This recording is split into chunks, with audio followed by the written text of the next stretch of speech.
Everyone to the March 28th, 2024 meeting of the Burlington Conservation Commission. First item of business, we'll do a roll call. Please signify your presence by saying here or present. Commissioner Sarah Walensky. Here. Commissioner Kent Moffett. Here. Commissioner Indra Deb.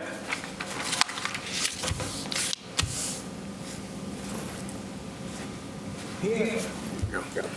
All right, thank you. Commissioner Bill Boyven. Here.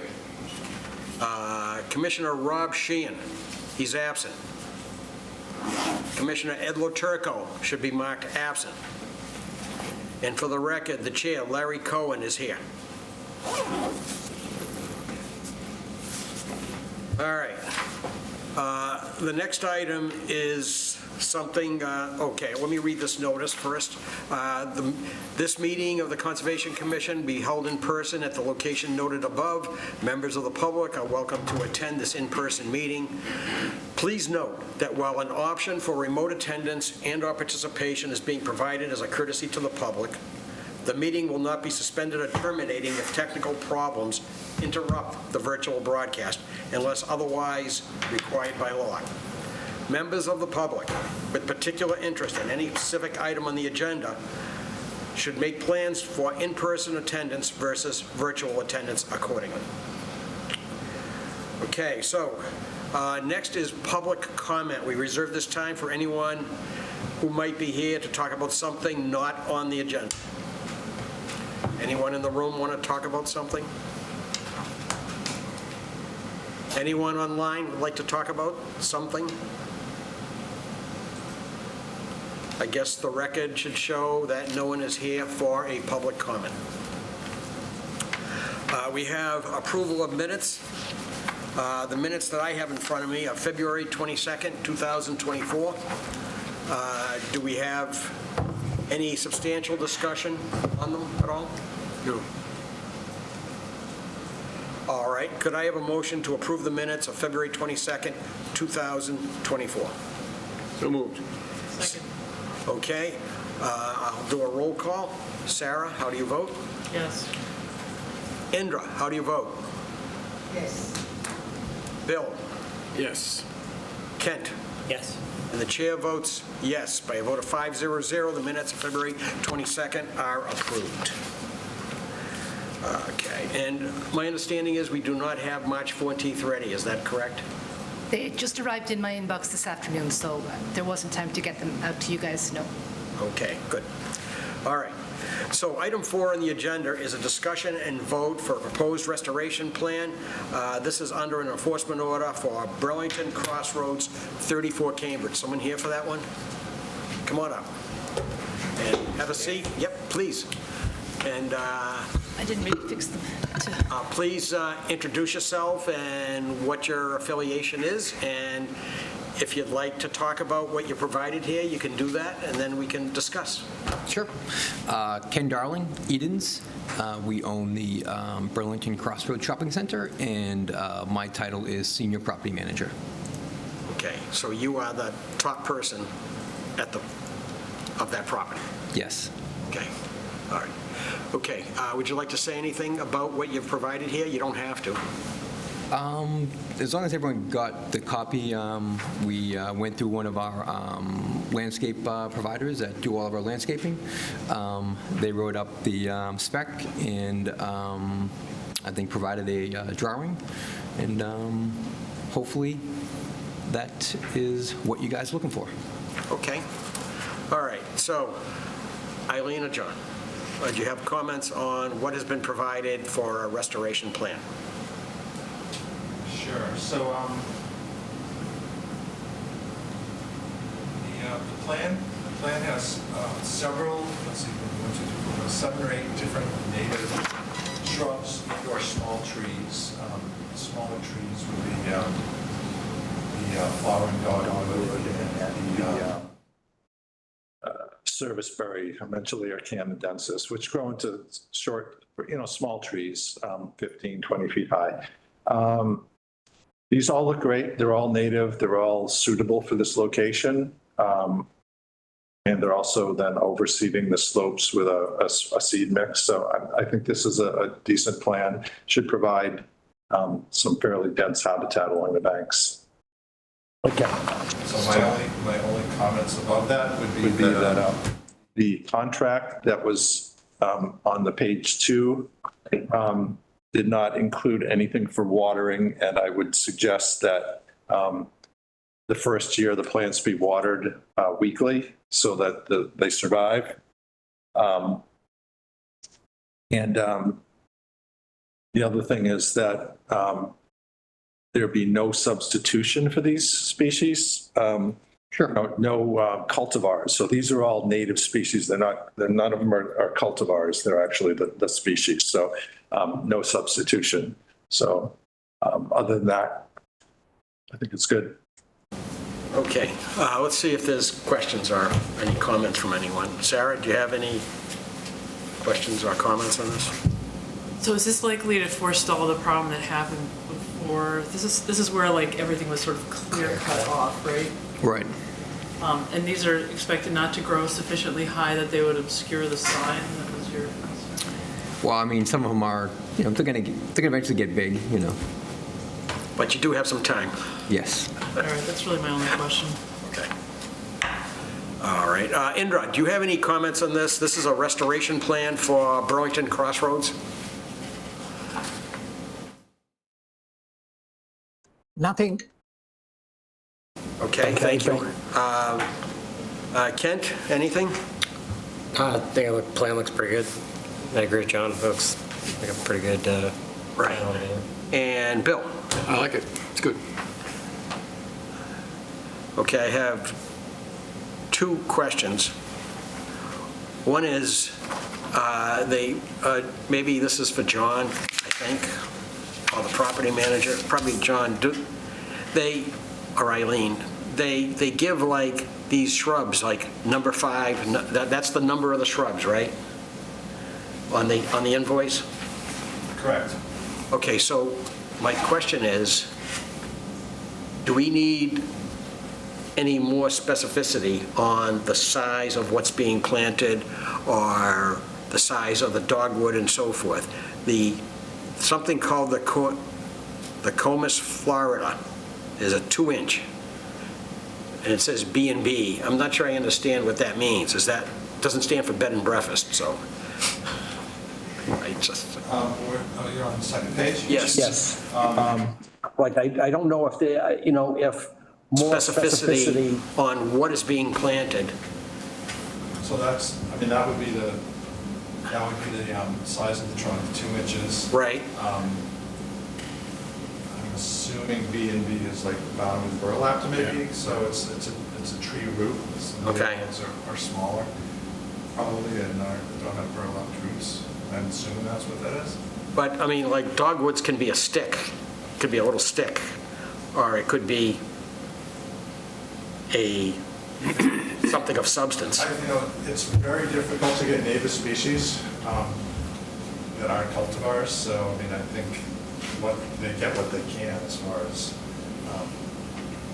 They have some size information on the plan itself because it Yeah. shows a 10-gallon container. Right. 5 to 7-gallon container, so that's a good size. That gives you an idea of what it's going to be.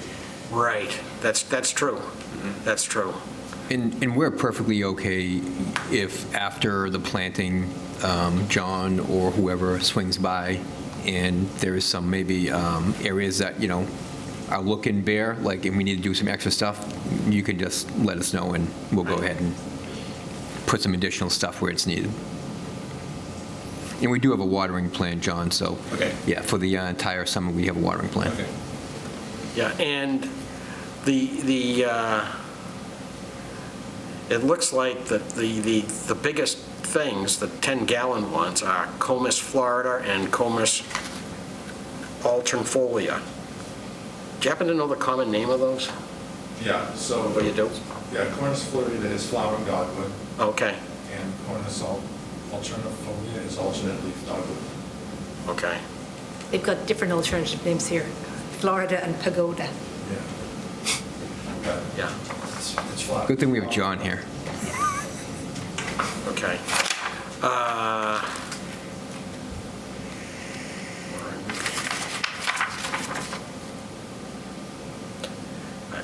think this is fine. The only thing you want to keep an eye on, that it is, I had a personal experience with my dogwood, and the personal experience is that I had apparently someone inexperienced plant it for me. And they planted the trunk. There's a point where the trunk, where it begins to branch a little bit out at the bottom. That should be an inch or two above the soil, apparently, is what they said to me. And it wasn't. It was like more like sunken and buried. And the thing has a very hard time growing appropriately every year because of it. Now, they have done things like put in aerating it and things like that, but, I mean, I think you probably want to keep an eye on that. Sure. That's just based on a personal experience with a dogwood, so if it's not planted properly, it won't grow properly. All right.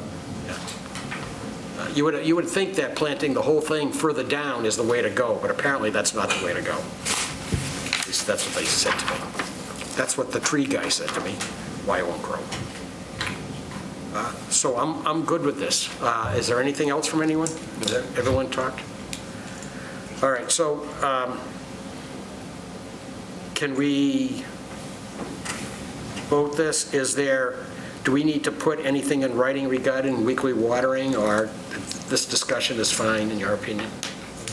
Discussion is fine. He said they've already made arrangements for water. And anything that does die, like, we'll identify it and we'll replant whatever has to be done, so. Yeah. But we have a full watering plan throughout the summer. Yeah, usually the landscaper will give you some kind of a guarantee, maybe even through a winter. It better be guaranteed, yeah. Yeah. For this kind of money, it should be. Right. Okay. All right, so can we have a motion to ratify this restoration plan for 34 Crossroads, 34 Cambridge Street for the Burlington Crossroads facility? So moved. Second. All right, so Sarah, how do you vote? Yes. Indra, how do you vote? Yes. Kent? Yes. Bill? Yes. And the chair votes yes, so by a vote of 5-0-0, this restoration plan is approved. Thank you very much. Thank you. Appreciate it. And, John, I'll send you a schedule for planting, all right? Great, thank you. Thank you. Have a night. Thank you.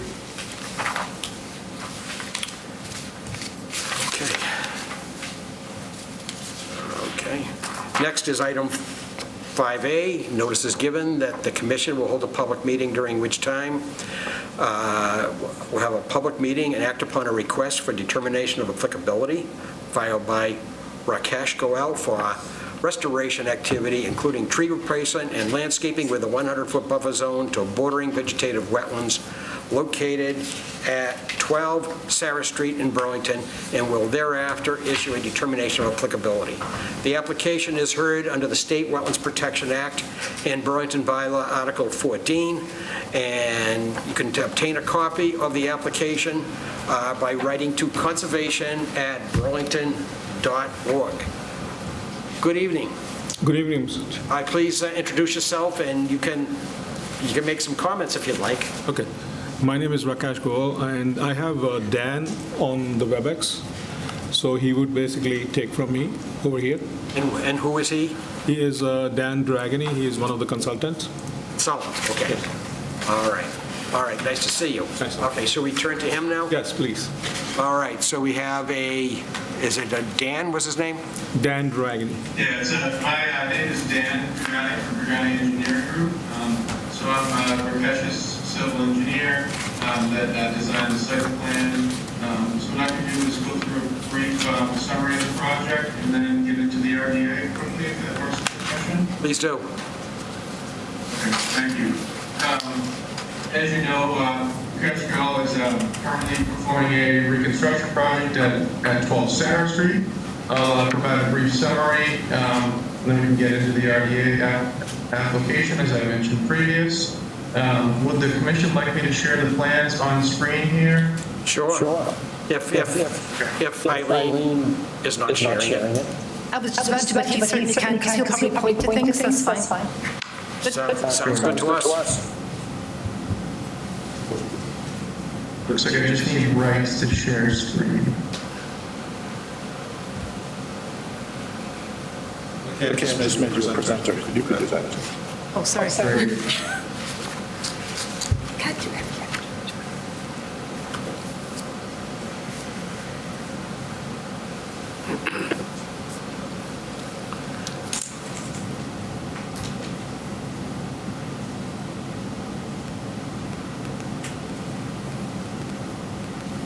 Okay, great. Can you see my screen now? Yeah, I guess we can. It's Great. So currently the project is operating under a stormwater permit. They obtained a abbreviated stormwater permit for this site. Essentially the site design itself, what we did is we elevated the land to keep the basement floor level above the estimated seasonal high groundwater table. That also gave us the ability to install the stormwater system above the estimated high groundwater table as well, to have the 2-foot separation here. So essentially the site is a redevelopment of an existing single-family home into a larger dwelling. As part of this RDA application, essentially the request is for work in the rear of the property to install a pool and pervious patio system around the pool, in addition to some replacement trees in the rear of the property, due to the fact that there was some trees that were quite diseased in the rear of the property. So what I can do here is open up a couple photos of those trees. So you can see the center of those trees were quite, kind of eroded away throughout the years. Here's one tree here, another one, and a third tree. So essentially the applicant is looking to reestablish those trees in the rear of the lot, the 3 oaks and 4 maple trees. And that's essentially the application. Okay, thank you. First, we'll have some comments from our staff, and then we'll probably have a sort of an interactive discussion. Well, I'll give a history as well of just sort of how this came about and how there's actually 2 different permits on here. So in October, I came to learn that trees had been cut down at the back of this property. We contacted Rakesh. He came into the office. He was willing to work with us. He knew that they were within buffer zone to wetland. There was confusion over who owned the house at the time that they were taken down. Anyway, the trees got taken down, so we told him, since he appeared to be willing to work with us, that he could do an RDA for replacement of the trees and restoration of that general area in the buffer zone. He explained that he wanted to build a single-family house, but that this would be outside the buffer zone to the bordering vegetated wetlands. So we said that he could also do that, and we would, in this instance, we would, because it was a restoration, not just a whole, a sort of a just general site work, that we would do it as 2 separate things. We would permit the house separately under a stormwater permit, and then the restoration work that was in the rear of the property. So Dan Drajani was working with him at this point. Now, there was quite a lot of to and fro. There was a lot of work because there's a neighbor who's particularly concerned about water, about the potential for being impacted by water in his property. So they worked pretty diligently to come up with a fairly robust stormwater design for the house itself. But in the meantime, time was going on, and he still hadn't submitted a request for determination of applicability. So they ended up both happening, I suppose, in February-ish, that he submitted both. As I said, we worked diligently on the stormwater permit. I did issue a stormwater permit that was to be for work. It was mostly the house. And now I've forgotten. Did we include the pool? No. Okay. Since he was going to be planning a pool in the future, we said, go ahead and include that in your plan so we can permit everything together. Did you say planning a pool? A pool, yes, a pool. And they decided to make the pavers around the pool pervious so that there would be as little impact as possible there's just a corner of the pool patio that's now into the 100-foot buffer zone. Part of the issue, though, is that we went out there yesterday. Sorry, I issued the stormwater permit, and a couple of conditions that are on the stormwater permit is that you're not supposed to have a stockpile within 20 feet of the street, and I had asked for him to put fresh, new erosion, a second layer of erosion controls behind the housework so that he wouldn't be encroaching into the buffer zone. But when we were out there yesterday, there was a very big pile very close to the street and a very big pile behind the house, which is definitely encroaching into the buffer zone. We were also concerned that perhaps the wetland is actually further onto the property than it appeared from the flagging. He did have the flags extended by Norse Environmental, so Maureen was happy that she considered, she put the flags where she thought they should be. We do have some questions about that, so I think John is going to chime in here too about just some suggestions for the futures. What do you want me to continue, or do you want to add something? Well, so the adjacent property, number 14, where the applicant lives, had a wetland delineation behind it, and that house was built under an RDA, I believe, right? Yes. Yes. So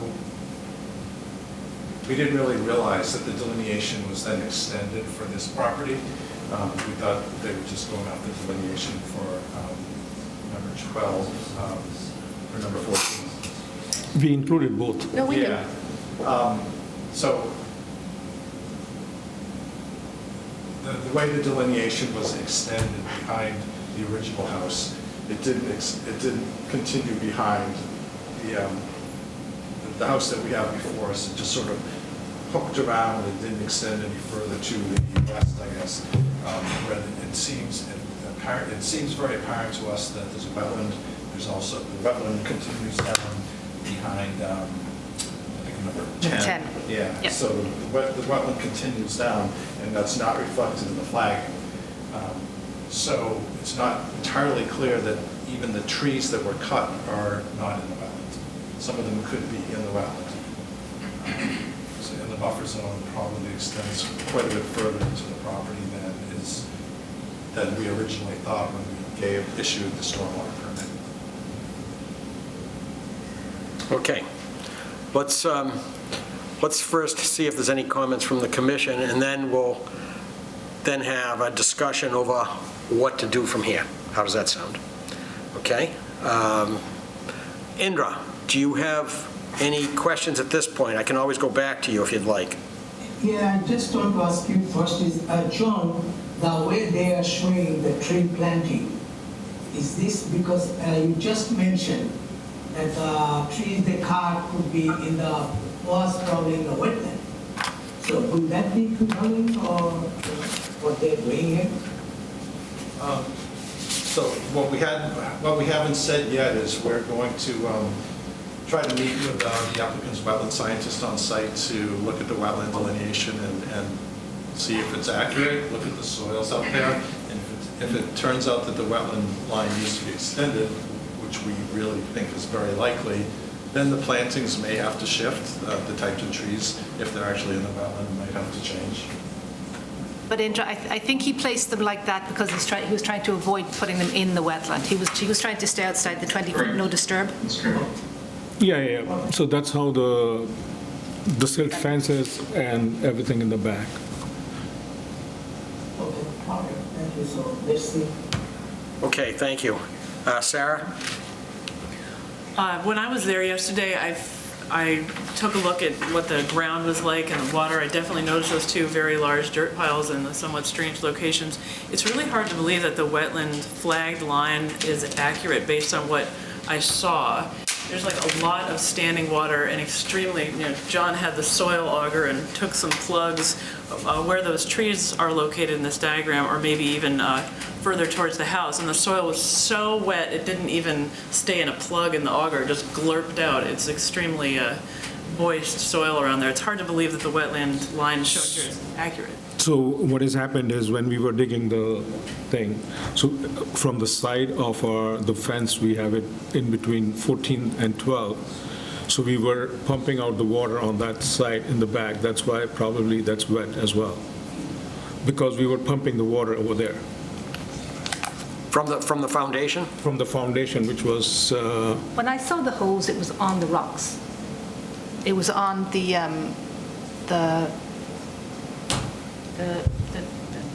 trench that you had created on the side. The hose was sitting there, the hose for the there was one hose which was sitting on the right-hand side of the house. Yeah. Which was, there was a, on the corner, on the left-hand corner, there was a pump over there, and there was another pump which was on the right-hand side towards the back. So that was pumping in that place, and that was more wet than anything else. Okay, all right. So the back behind the rocks, the water, we pumped out over there, a lot of water from All right. the foundation. Done for now? I guess. I mean, We can I'm go not sure what back. to make of that. Okay. Okay. Kent? Nothing to add at this point, still reviewing. All right, let's go to Bill. First of all, is it okay to pump from the foundation into the wetland like that? Would that be okay? No. I didn't think so. He should have told me that he was pumping a second hose, and I would have had him put it into hay bales or into other rocks, because I was okay with it going onto the rock trench. Okay, because that's directly. I wasn't aware of that. wetland. Well, as long as it's clean, it's okay, but we prefer to have it filtered. Sure, sure. A question for the engineer. Is it Dan? Was that their name? Yes, it is. Yes. Did you do the drainage calculations? I did, yes. A general question about drainage calculations like this, when you're trying to calculate pre and post, does that include consideration for cutting down, in this case, 5 adult major, mature trees that would be pumping 1,000 gallons a day out of the land? Does that go into the calculations at all? It doesn't. So the calculations are assuming surface water and not sort of extraction and groundwater, but excellent question. Yeah, it seems like a major impact is going to be had by cutting those trees down on this site. One 24-inch size maple or oak, whatever that was, is going to be pumping 500 gallons a day out of the ground. And you got a number of trees, so you're talking about 1,000 gallons a day. This is clearly going to increase the wetland back there and possibly the amount of water affecting the neighbor's property as well, I would presume. And replacing them with, 2-inch diameter trees is not going to compensate. Those will be taking 10 gallons a day for the first year or so. I'm surprised that it's not a factor in the calculations. It seems like it should be. Yes. Okay. And looking at the pre and post volumes and flow rates, I never found anywhere, and maybe I missed it, but a summary of the actual pre and post numbers side by side, so we could see to confirm that each one was actually reduced in the post from what it was in the pre. So what is that there? Is that the one that I missed? Is that what you're going to show me? No, I think, sorry. Bill, Oh, yeah, there it is. did I send the calcs? I did, right? Yes, and I missed that chart for some reason. Yeah. Okay, you can disregard that statement then. I wanted to be able to visually see whether the pre and post were reduced in each case, and looking at this quickly, it clearly is. Okay, good. Excellent question. There were conditions on the existing permit, the stormwater permit, that seemed to have been just totally ignored, as far as stockpiling the materials and making sure that it was not within so many feet of the wetland, at least what we assumed to be the wetland line at the time, and certainly not in the front. So there's a lot going on here that I think is outside the bounds of what was permitted. And it seems to me like it's possible that this should be, the RDA should be denied, and that this should have an NOI applied to it, especially if the wetland line changes at all, because then the whole project might be within the no-build zone, depending upon the new wetland lines, if that is agreed upon by the wetland scientists and our staff. So that's what I have for comments. So far. Okay. The issue for how we go from here is that you cut some trees, you stocked a whole bunch of soil that we did not understand, particularly in the back toward the wetland, that it was going to be that close to the wetland. No, it's not that close to the wetlands because the wetland line is already even like 20 feet from that. I've already have a silt fence and wattles around it. Yeah, I'm not sure, though, where the wetland line is at this point. Okay, you can say that there's the water there is from the pumping, but if we take a look at soils, We did the environment scientist did go and over it may be you are correct, but I think we need to do a review of this, Eileen. Yeah, sure, no problem. We need to, because we may find that trees were cut in a wetland, depending on what the line is verified to be. Maybe there is some soil and stuff in the wetland, I'm not sure. There's also some, I think there's some debris or material there. I think we saw some, was it asphalt or something? Oh, there was a lot of, it was, I mean, he's got to clean up a lot of stuff on the site. Okay, so that may have been there already, so. Oh, yeah. All right, so that maybe wasn't caused by this action. And so, He has pointed out with his photographs, he thinks the trees were in pretty bad shape. But he also knew the rules. and that may be a fair statement, too. I mean, from the looks of the photographs, they may have been rotted in the middle and all that, so that may be the case. So it just seems to me, though, that if we should take a pause here, verify where the line is, and decide how close the work is to the wetland. Now, the only question I have is if he's pumping the water, if we wanted to let him continue to pour the fountain. Not anymore. That's really just while the foundation hole is in place, and then once they put in the concrete and everything? My question is, Okay. in order to pour the concrete, the foundation, that hasn't been poured yet. Yeah. If we're going to let him proceed with that part of it, because he's got the forms up, Yeah. is any pumping required to successfully pour a foundation? No, he's poured the foundation. He has. Right? You're onto the base. I've already Well, you're poured onto the footings. I've He poured did the base. So the footings are all set? Footings So are all there'll be no further pumping? no further pumping at all. Okay. And I did, before even I put the forms on the ground, I did put in like the stone everywhere around the footing so that there's no water which is coming up. So here's the thing from my point of view. If the work is sufficiently close to the wetlands, typically we consider seriously whether we have a notice of intent versus keeping it as an RDA. But I think we should get the information on the wetland first. Doesn't that make the most sense? Okay, before we determine that, because it may be that this is a positive determination, and you'll have to file a notice of intent if the wetland line is that close, but we just don't know now, at least from what the input from our staff. So what I would like to ask is, what is it we're going to allow to continue? And what actions do we need to be taken so we get a handle on where we are with this project? So, I mean, there are at least three distinct major violations going on right now. The two stockpiles, the one in this, close to the street is a violation of the stormwater permit. I would recommend that you require that to be covered, because it may be there a while. The stockpile behind the house, even using the delineation they submitted, is in the buffer zone. The buffer zone almost reaches the house. So that stockpile is clearly in the buffer zone, which is a violation because there's no work permitted until this determination is issued in the buffer zone. So I would recommend that no further work other than perhaps stabilizing the site and finishing the pouring of the foundation. If the forms are there, you should let him finish doing the foundation. Get the wetland scientist out here and deal with this again at the next meeting in 2 weeks.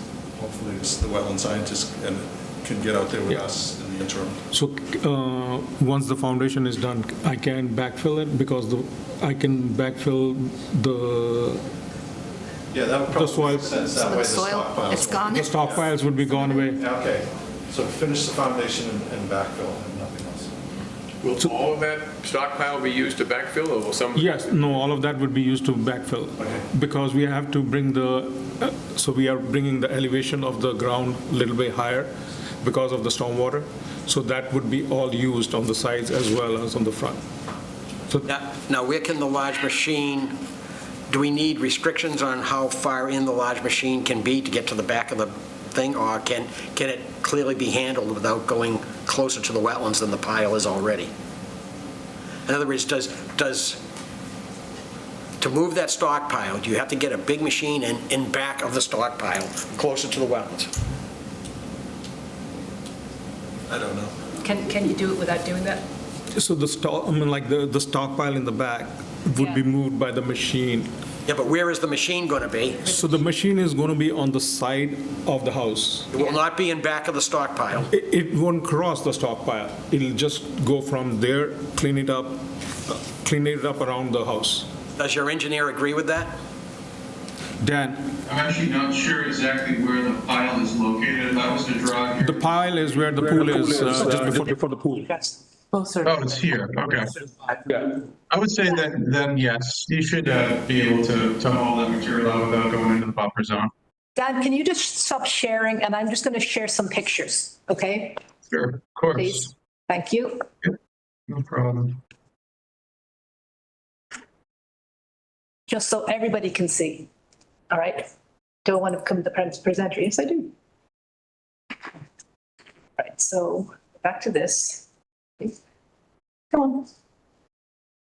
Okay, so there's a stockpile in the front with a machine sitting on it. This was actually from a day or two ago before he put the forms up. And then, oh, okay, yeah, you can see kind of there's a stockpile in the back, really right behind where the house is, but it extends fairly far back, which was sort of the main concern. And I think that these roots were probably from the foundation area, right? these are the old roots which were, these were not, these were actually, the stumps were grounded and they were below ground. This were taken out in the foundation area. Right. I would certainly think it'd be in the best protection of the Wetlands Protection Act to remove the stockpiles and utilize them for backfilling around the foundation, if that'd be something that the commission would be open to. And in the meantime, we'll also meet up with, John and I will meet up with Maureen or somebody from Norse on site just to check. Okay, so let's go down the list now for a second. Okay, the forward stockpile is going to be covered. We're requiring it to be covered. Okay. Unless it's going to be used. Unless they backfill quickly. Shortly. Unless they Fill in next week. If it's going to take a week, it should be covered. Well, I think the issue is if there's going to be substantial rain And you think it's going to go, you have to cover it to protect it from the substantial rain. Okay. I mean, if not, then it's going to be covered within the week, you're all set. Just do it. I mean, just use it, okay?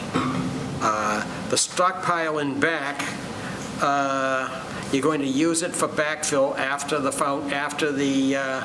The foundation is done. foundation is poured. Yes, the foundation is getting poured. But the machine, we're asking for the machine not to be, that is doing the backfilling, to be located further back than the current edge of the pile, the back edge of the pile. Okay. Okay? The third thing is regarding, we're going to ask for a wetland scientist to do more delineation than has been done to date, or we're going to meet with them out there? What are we asking, John? Do we need more delineation, or are you just going to meet with them out there? Review the wetland delineation. Yeah. We don't agree with what they flagged.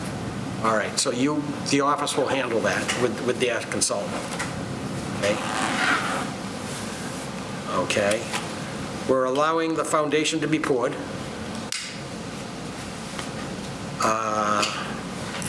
And you mentioned the stabilization. Is there any additional action needed for stabilization of the site? Now, the stockpiles are really, the erosion controls are all in good shape. Okay. Is there anything else the commission thinks should be done? Sorry, go ahead. I think we should mention, like, we are allowing the backfilling also after conditions. Yeah. Now, you mentioned there was like some concerns about water. Was the tree removal? Was there like somebody that had brought that up, like a resident or something? You said. Sorry, just say it again. Oh, I said somebody had mentioned about there was a resident that was concerned, or somebody's concerned about, like to Bill's point about all those trees that were removed. Was that something that came up? Or? His concerns are largely, I think, about the house build itself. How big the house is going to be next to their house? Yeah, and the fact that it's kind of raised up because he's building above the water table, which is what we want. You know, there was quite a lot of to and fro to make the stormwater design more robust. Yeah. Oh, actually, he's not here, right? I thought he might be here tonight. I think he's fairly happy with that now. He was concerned about the trees coming out, yes, because he likes his trees. But, yeah.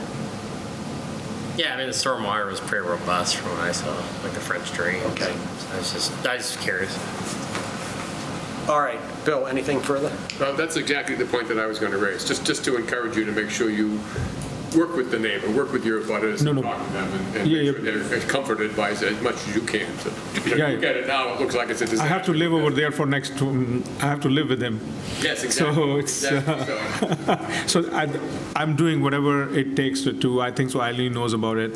Yep. I've been using the permeable pavers, everything, whatever. The water should not flow towards his house. Everything, whatever he wants. But just, face And to face. as a matter of safety, I did put in a trench which is like 3.5 feet wide, all the way to the back of the property, which you can see on the screen over there, 18 inches deep, so that any water which is during the construction period should not go towards his house as well. All right. And then I'm putting, as per the part of the permit with the stormwater, I'm putting a French drain along with the wall all the way to the back. Right. With his property as well. So that's part of the stormwater permit. As long as it discharges above groundwater, right? Yes. So we got to, what'd you say? He was agreeing. He was saying correct. Yes. Yes. Yes. All right. All right. So I guess we have everything covered, but I'll tell you, my reaction is that you taking down those large trees, you may be unhappy with how much water you have in the back there. They take up thousands of gallons. And without those trees, just planting little one-inch trees is probably not going to do very much to remediate that situation. You may find that you have a lot of water there. The other thing is your neighbor seems to be concerned about the size of your house. If I was your neighbor, I'd be concerned about the potential for water, even though I know you're trying to deal with it. I understand that. But you may find you're going to have a large amount of water in the back area there. Maybe, maybe not, but it oftentimes happens when you have a large tree, and these tree trunks were what, 2 feet, 3 feet in diameter? Only one of them was 2 feet, but it was a pine tree, which was large enough. Yeah. And what has happened with the pine tree is a lot of needles comes out of it if any kids is playing or anybody is playing over there. So that's the reason, you know. Yeah, I understand. A lot of people want to take down trees, and they want to take down pine trees in particular because they have shallower roots. I get it. I'm just saying that they were, I mean, your pictures show they were very large trees, whether they're 2 feet, 1.5, 12 inches. Those are very large trees, and I'm just going to say I would not be surprised if you have a very, very wet area to deal with back there. Just a point of reference that I learned today, because I like trees. There is a rule of thumb that one can use with the diameter of a tree, and you can look it up by species to be more specific, but for a pine or an oak, to take the diameter of a tree and multiply by 5, and that's an approximation of the age of the tree. So a 24-inch tree is 120 years old. It's older than you and I, and twice as old as we are. Well, twice as old as you are, not me. So that tree was a senior citizen. That thing was senior citizen, exactly. Okay, all right. And I think people need to learn and respect that about trees. And now I understand that these trees had some issues, and that's another point that you may, so that's fine. But these are, as Larry put it, senior citizens, so they deserve respect. Okay, so I think nothing for now. Do we need to, I understand, this is under our request for determination, right? We're issuing certain things that are being permitted and certain things we're asking to be done. Do we issue a letter, it's called a friendly enforcement letter, do we issue that? Or something, do we need to put anything in writing of what, so we have a record of what's being asked for? Even though we do have a meeting, I mean. Well, I can certainly, just as a compromise, maybe summarize it in an email to Dan and Rakesh and copy to everybody, which is just going to summarize what you said. These are what we agreed that you can do until the next meeting. I think we should have a written record, not just the video. That's my thing on it. Yep. Okay. Okay. So we're okay continuing with an RDA? I mean, there won't be any, Now you can continue. what do you call them? Okay. Any what? Conditions, there's no conditions attached to an RDA in long-term or like they would be with an NOI, right?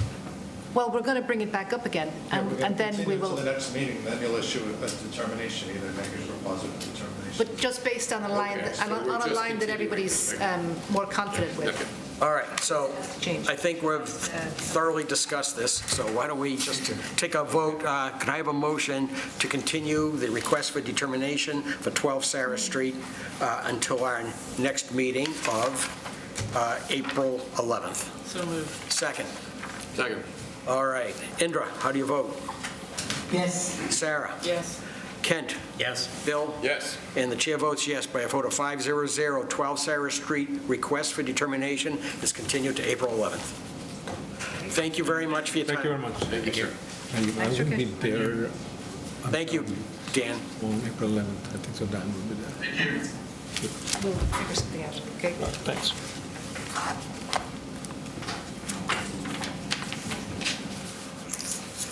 All right, next we're on 5B. Notices given, the Town of Burlington Conservation Commission will hold a public meeting, during which time we will act upon a request for determination of applicability. This is filed by Joseph Dobbins. It is for a shed installation within the riverfront area and bordering land subject to flooding located at 3 Maud Graham Circle. Okay? We will thereafter issue a determination. Okay, this meeting is being held under the State Wetlands Protection Act and Burlington Bylaw Article 14. And like the last one, you can obtain a copy of the application by writing to conservation@burlington.org. You're there. Hi there. Please introduce yourself and if you're the owner, and you're welcome to say anything you'd like. All right, thank you. Joe Dobbins. I'm the owner at the 3 Maud Graham Circle, and submitted a RDA for shed installation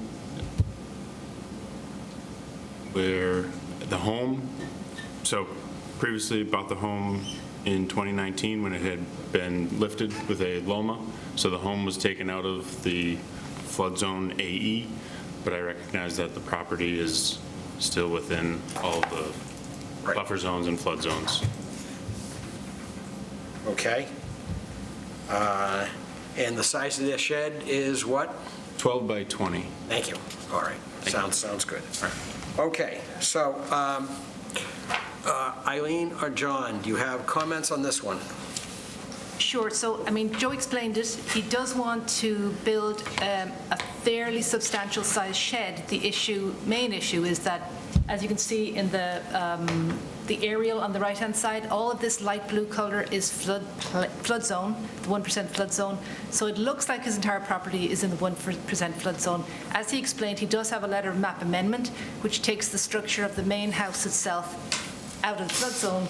So we had a lot of to and fro about how he could do this and whether he'd have to do, I can't remember if we talked about notice of intent or whether he would be able to do, whether he should have to get elevations done in the backyard. So we sort of agreed that if he was able to undertake to raise the shed by at least a foot, we would bring it to you under a request for determination of applicability and see if that met your approval.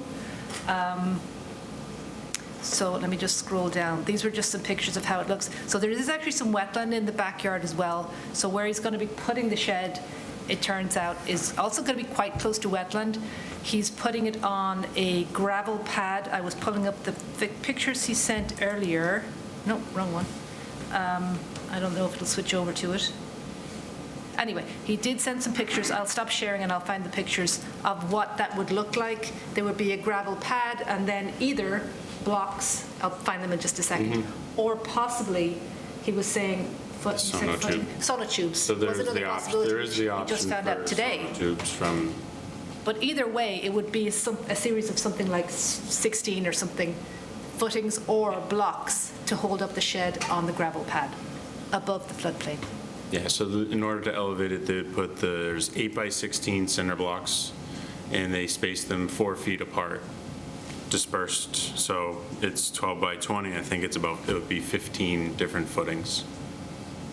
Are these cinder blocks 1 foot high? There would be multiple cinder blocks. There's up to 4, they have 2-inch and 4-inch, so there would be 3. They're there, so they presumably Three. would have to stack them, Yeah. these ones. Okay, let's see if there's anyone else. Indra, this is for a shed close to the wetland line. Do you have any? Have any comments? No, not right now. Sarah, any on comments? this one? No. Kent? I think Eileen pointed out, I mean, they're going to be like, it did note in the, I'm not going to jump ahead here and read it, but it did note in the, your document that the cinder blocks would allow the water to flow. So I think that was Right. well noted, so that was good. No? The pending changes to the wetland designations coming up, is that, not the wetland, flood zone designations coming up. How would that affect this site, do you know? Would this be one of those areas that is wetter or you know, would it be expanded here or not? I actually didn't check, but he's fully in the flood zone now, so even if it partly came out, I mean, I can check for you, but he's pretty close to the river. Okay, yeah. I mean, it's likely the flood elevation will be higher. So one. When you had okay. checked, did you check that already? Was that something else? That's Brixmore. Sorry. We had looked at floodplain maps during the week. Okay, that was just my question. Okay, to me, it sounds like a great plan. I think you're all set. Are they bringing in this shed already erected, already built? They are. So I was going to raise one more thing, Yes. because with the building inspector, talked with them, with it being, I think, 15 feet from the property line, it puts it pretty, proximity to the home is a little close for the company to install, because it needed at least 3 feet, and I think when we were on site, it would be about 3 feet away, and for use of the shed. Yeah. So from talking with the building inspector, we'd likely have to apply and get a denial for, and then have an appeal for a grievance to have, I guess it's a grievance against the requirement, against the setback. I don't know exactly, but if we were to move it another 3 feet within, so 3 to 6 feet away from the house would allow them to install it. So they want 3 feet beyond the 15-foot setback is what they want. No, so this is from our structure, from the home. Oh, okay. So they require at least 3 feet around, and where it is now, I think it's going to be close to Around 3 3 feet. So I I have a was, question for you, just Go to ahead. clarify Yeah. for that. If you look in that, are you proposing to put the shed closer to the lot line? That's what the variance is for, right? closer to the lot line. Right. Yes. So not really So closer to not- the wetland? Within the 15-foot setback? That's why, no. Yes. That's I would- Yes, need a variance. that's what the variance is I for. would need a variance. Oh, how far in, out of curiosity? That's not our area, but, Just another 3 to 6, so we can do 3 feet. I would propose for another 3 feet, up to 3 feet. so you'll be 3 feet into the 15-foot. Yeah, so it'd be, Is your neighbor okay with that? so that's part of the appeal that we'd have to go through. We'd have to get abutters approvals, and Hopefully you're on, it's a 3-month process is what the hopefully you're building on inspector friendly said.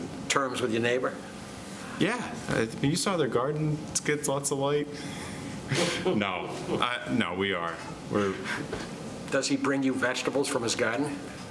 the ones across the street. You do, okay. So it's just Okay, going that way, but not So necessarily it back. would be moving toward the riverbank if you, Right. right, it would be moving closer another 3 feet that way. Okay. All right, now, do we need any waivers for this at all? Right, it would be in the 40-foot no build to the wetlands. Because there's some wetlands back there. All right. And I assume, practically speaking, this is the only decent place for the shed? Is that, I mean, That's a you question. Oh, all right. Well, I guess, so I was going to have that question. If there are other options, I don't know within the floodplain level with our yard, if there's other options that are about the same yeah, I mean, it elevation. seems like it's as far About the same forward as you can go. elevation. I mean, having it entirely on the other side of the property would certainly be further away from the stream and the wetlands, but I don't know if that suits him. Yeah, I don't know if that's what you want, though. Yeah, I know yeah. Not ideal, but that's if, I don't think anybody's saying you have to have Larry's just asked. sure. Yeah, no, there are, I mean, we are open. I'm only to bringing other it up. I'm not pushing for it one way or the other. Oh, okay, yeah, no, we've discussed it, definitely other options if this design wasn't Well, a pan. let me explain Yeah. what I'm doing. I'm trying to figure out the justification for the waiver. Okay, Like, if you tell me this is an optimum location for your use of the yard with the shed, yes. Well, on the other side, his house is actually a lot closer to the lot line, so he'd probably have to move the shed further back in order to make that work, and then, are you getting closer to vegetation then? I'm not really Yes. sure. I didn't look at the other so side of the yard. so what are you saying, Eileen? That I have no issue with it going where it is, where he's proposing. Because it's a practical location, given the wetlands and the flooding in the area. Okay, I'm okay with it. All right, so do we have a draft to look at? I think we do. We do.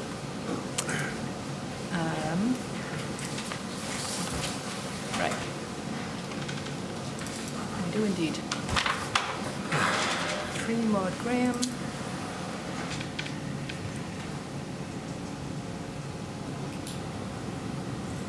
Sorry, I didn't have this one ready to share because I don't know why. I just did. Okay, so take a second to open up. So we're saying that the plot plan, that he used a plot plan from some time before, on which he sketched the location of the shed. He proposed to install a 20 by 12-foot shed off the rear left, which is the south of the house. The work was located within bordering land subject to flooding, riverfront area, the 100-foot buffer zone to bordering vegetated wetlands. Most of the property is within bordering land subject to flooding. The applicant has a letter of map amendment stating that the house is removed from the flood zone. The base flood elevation reference is 126.7 in the letter we meant. And the shed would be, I guess we might tweak this a little, or maybe just remove it. Maybe even just to say the shed would be at a minimum 3 feet away, because that way it gives you, you're not saying it's exactly. Yeah. 3 feet away from what? From the house. From the house, And okay. then maybe, 95 or something from Sandy Brook in the riverfront area. So I'll just tweak those a little. It will be installed on gravel pads and blocks and elevated 1 foot above the existing ground level. The Commission is finding that the amount of floodplain created by the blocks is negligible and will not cause an increase nor contribute incrementally to an increase in the horizontal extent and level of floodwaters during peak flows. The shed will be above the flood elevation. Additionally, because the lot is flat with high water table, floodplain compensation would not be feasible. So the conditions are very simple. We're just saying it's only for the work that we described here. Cinder blocks should be placed on level ground, and the shed, or whichever you decide to do. Okay, Maybe I'll okay. put an or for the sonotubes, shall be placed on level ground, and the shed shall be attached thereto, so that floodwaters can flow beneath the shed unimpeded. And it shall be elevated at least 1 foot above the ground level. The grass loam will be scraped off, replaced with gravel to provide a firm base, and that gravel base shall be at the same finished elevation as the existing lawn, so no change to the grade.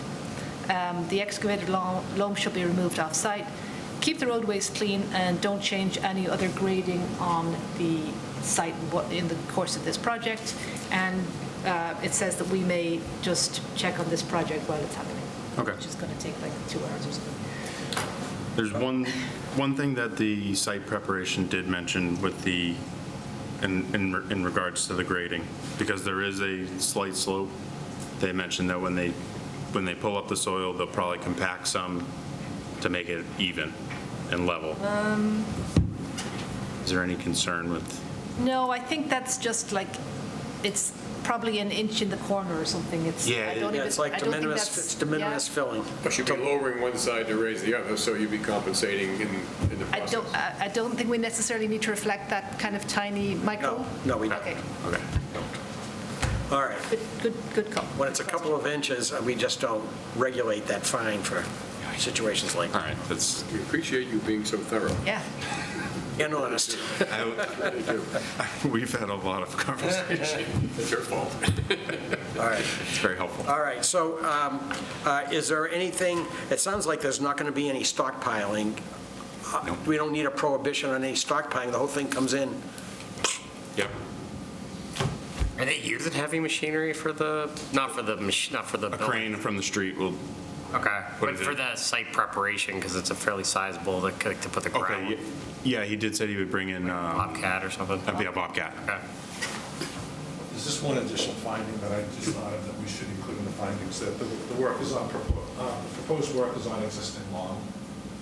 We should make sure On we the mention that. findings. In the riverfront, yeah, got it, okay. All right. I'll just add it in the Okay. riverfront area on All right. existing lawn. Any further changes from the commission? Got it. There's no waiver required, is No. there? Yeah, there is. Yeah. All right, so I'd like to have a motion to issue a waiver of the 40-foot no-build zone that we have, because the location that is proposed, based on the wetlands and the flooding in the area, is the most pragmatic, I think, is the reason. So is there a motion to that effect? Oh, we didn't put that in, sorry. So moved. Second. All right. So Indra, how do you vote on this? This is the waiver. Yes. Yes. Thank you. Bill? Yes. Sarah? Yes. Kent? Yes. And I think I hit everybody. The chair votes yes, 5-0-0. The waiver is granted. Next is, That will be added to the findings that you voted on. Just Okay. adding something now. all right. Voted to. And then we have a draft negative conditional determination. Could I have a motion to issue a draft negative conditional, a conditional negative determination based on State Wetlands Protection Act and Burlington Bylaw Article 14 for the project at 3 Maud Graham Circle? So moved. Second? Second, Ken. All right. Indra, how do you vote? Yes. Thank you. Sarah? Yes. Kent? Yes. Bill? Yes.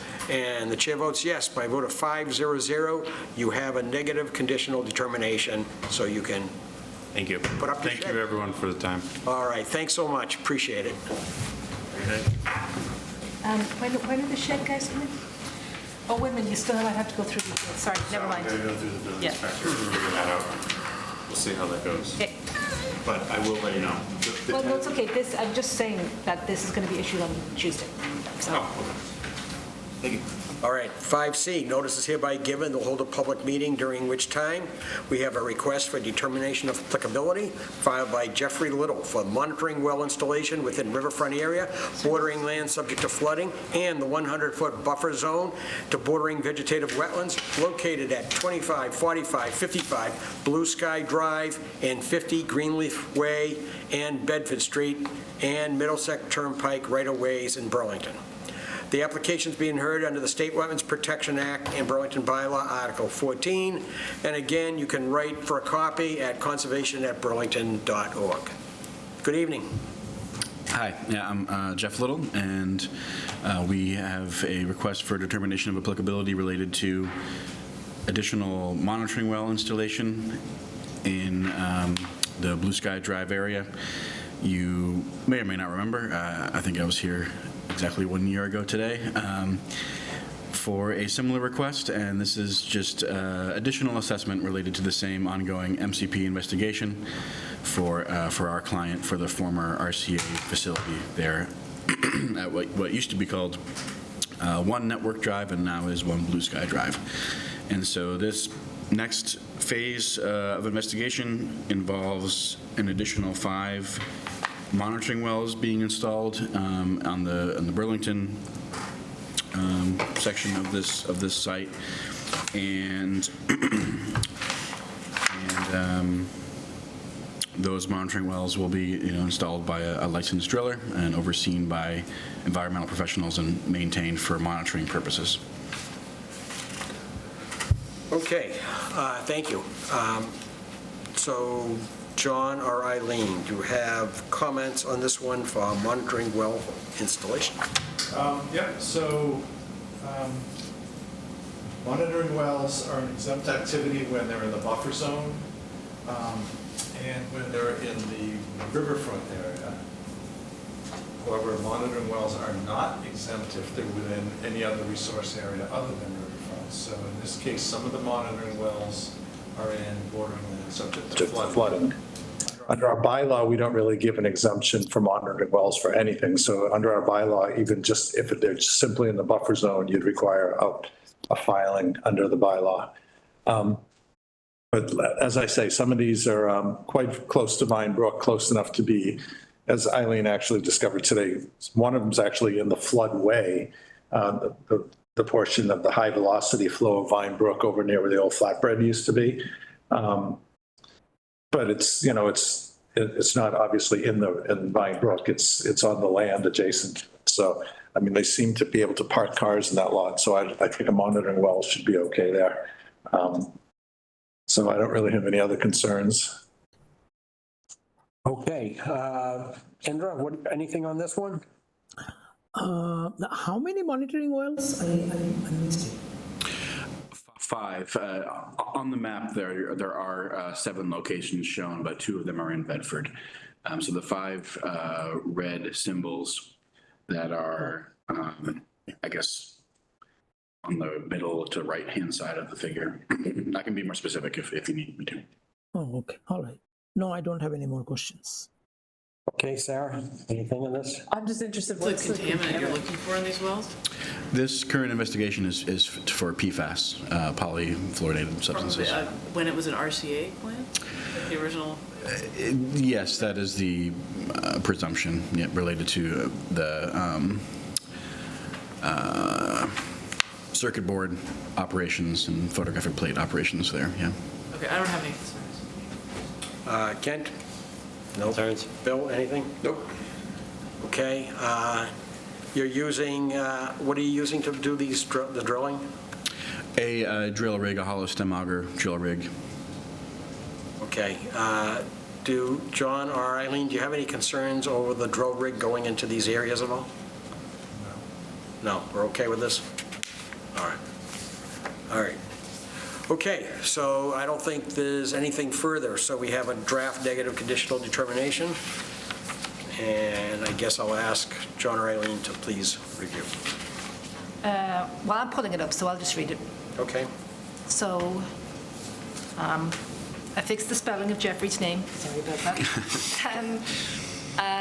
Let me see. We're referencing the one plan that I was just sharing there, the proposed monitoring wells, former RCA site. The applicant proposed to install 5 monitoring wells in Burlington, 2 in a neighboring town. I didn't want to give Bedford, I didn't want to grace them with their name here. and or soil borings across the 4 parcels. 4 of the wells and their associated work were located within the riverfront and bordering land subject to flooding and or the 100-foot buffer to wetlands. Because these activities would be within BLSF, they're not exempt. John just explained all this. Not exempt under the wetlands regulations and not exempt under the Burlington Wetlands bylaw. The Commission is finding that the installation would not detrimentally affect the wetlands, riverfront or floodplain. Wetland boundaries were delineated in the area for previous filings with the Commission, so the Commission is voting to issue a negative determination of applicability, and the conditions are for this work only. All excavated soil should be disposed of off-site in a legal manner. no tracking of sediments into roadways, and if it does happen, then you must sweep daily. Water purged during the boring process shall be discharged to a permeable surface or captured, be treated as recommended by site LSP, depending on what you find. No filling or grading of the property under this decision, and no tree cutting under this determination without prior notification and consultation with the Conservation Department, and we may just check on proceedings as they're occurring. Okay, you have any questions on this one? No. Okay. All right, any questions from the commission? Comments, edits? All right, could I have a motion to issue a negative conditional determination for the work on Blue Sky Drive and 50 Greenleaf Way under Burlington Bylaw Article 14 and the State Wetlands Protection Act? So moved. So moved. Second? I'll second. Okay, Bill seconded it. All right, so we have, Indra, how are you voting in this? Yes. All right, Kent? Yes. Sarah? Yes. Bill? Yes. The chair votes yes, 500. You have a negative conditional determination. Thank you. Thank you very much. Okay, now we're on item, okay. This is a continued public hearing. We took no information on the next one, so I'll briefly summarize what it was, even though it's already open. Okay, this is a hearing for a project at 1 Richfield Road. It was a notice of intent filed by Dan Collins for the construction of 2 residential additions. Okay, the proposed work is within the 100-foot buffer zone to bordering vegetative wetlands. Okay, it's being heard under the State Wetlands Protection Act and Burlington Bylaw Article 14. And if you go to the website, the actual application for notice of intents are listed there with all the information. Gentlemen, good evening. Hello, how are you? Good to see you. Thank you very much. So go through, you saw what everyone else did. You go through the introductions, state who you are, or who you work for, whatever, and then you actually can talk. Thank you. So my name's Dan Collins. I own the house at 1 Richfield Road with my wife. This is Marcus Pinney. He's a wetlands expert that has been working with me for several years now, actually. And so over the course of time, we have been trying to figure out the best way to make use of the property in adding to the size of the home, knowing that we have the wetlands on 2 of the 4 sides of the property. So the design that we came up with, I think, is the best way to make use of the land with the least amount of impact to the wetlands. We became intimately familiar over the course of the last few years. So ultimately, this project will actually reduce in total the impervious surface. Reduce the impervious surface. Yes. So the way we're doing that is we're making the best use of the footprint that the deck already has, and we're making use of the footprint that the driveway already has, and we're also reducing the size of the driveway in order to give back some of the pervious surface. And using pervious driveway pavement. Yes, and we'll redo the driveway with the pervious pavement. So if we do all of that, we're actually adding to my property, I think what we figured out, somewhere around 500 square feet of pervious surface. You're adding 500 of impervious or pervious? Pervious. Impervious. Pervious. So it's a net gain of pervious surface. Of 500, if you include the driveway that goes to the gutter line, within the property, it's 240 square feet reduction.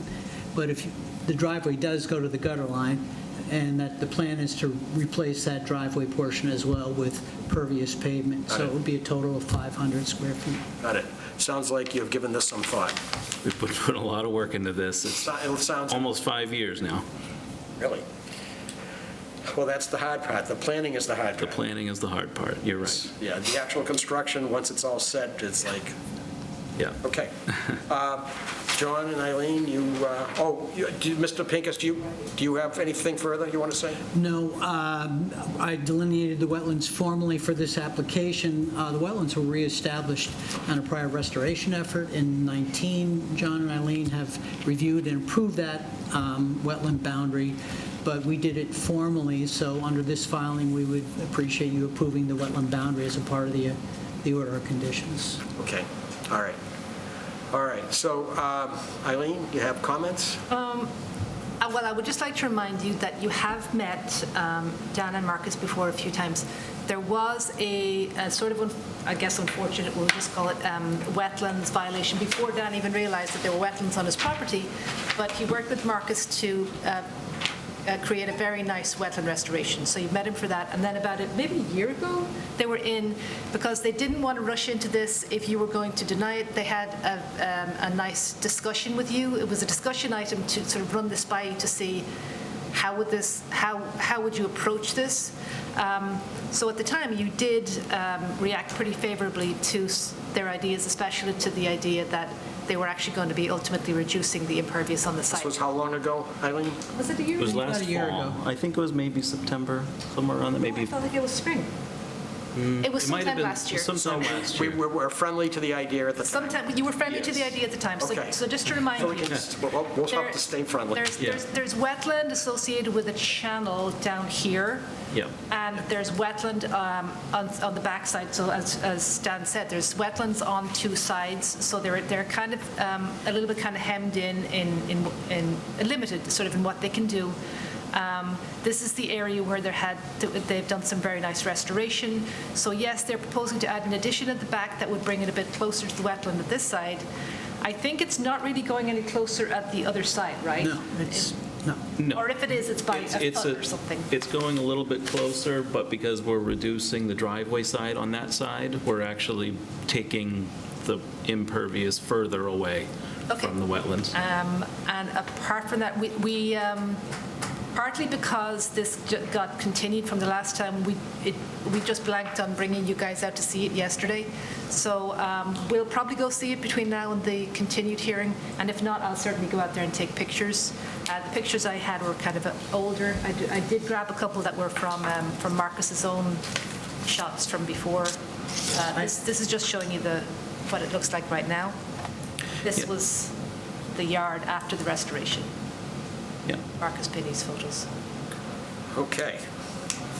I would add, if I may, Eileen, that I've been involved in a number of restorations, and this particular restoration, because of the plant materials that Mr. Collins acquired from Weston Nurseries, and the number, I would say that the quality of the wetland that's there today is probably better than it was before the inadvertent soil disruption in the upland fringe.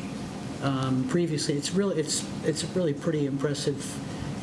Go out there in May. It's a really nice shrub swamp with a nice. Are you saying that's because of the quality of the product that from the nursery? I think it's the hydrology. I think the planting was done very well by Weston, and Dan chose some really nice mature plants that have taken very well in the past couple of years. I mean, it's a very lush shrub wetland. It's really nice. Great, that's great. Yeah, okay. All right, so Eileen and John, you have any further comments on this? Any concerns at all? No, I don't. It's a tight site, and I think this, if you're going to allow an addition, this is a pretty good option. Yeah. Yes, I agree. Okay. Let's see what people say. Indra, he's online. You have anything on this one? No comment. At least I'm happy to hear that they're increasing the pervious area. Thank you. And Sarah? Is the picture in the front of your NOI, that's what it looks like now with all the plants you put in? That is actually the channel. That's how vegetated the channel is. It's really nice. Yeah. That's the one that's on the side, right? More of that sounds good to me, so. Yeah. Yeah, this won't be touched. That's going to stay as is. Yeah, it's a very attractive Let photo. me pull up your NOI.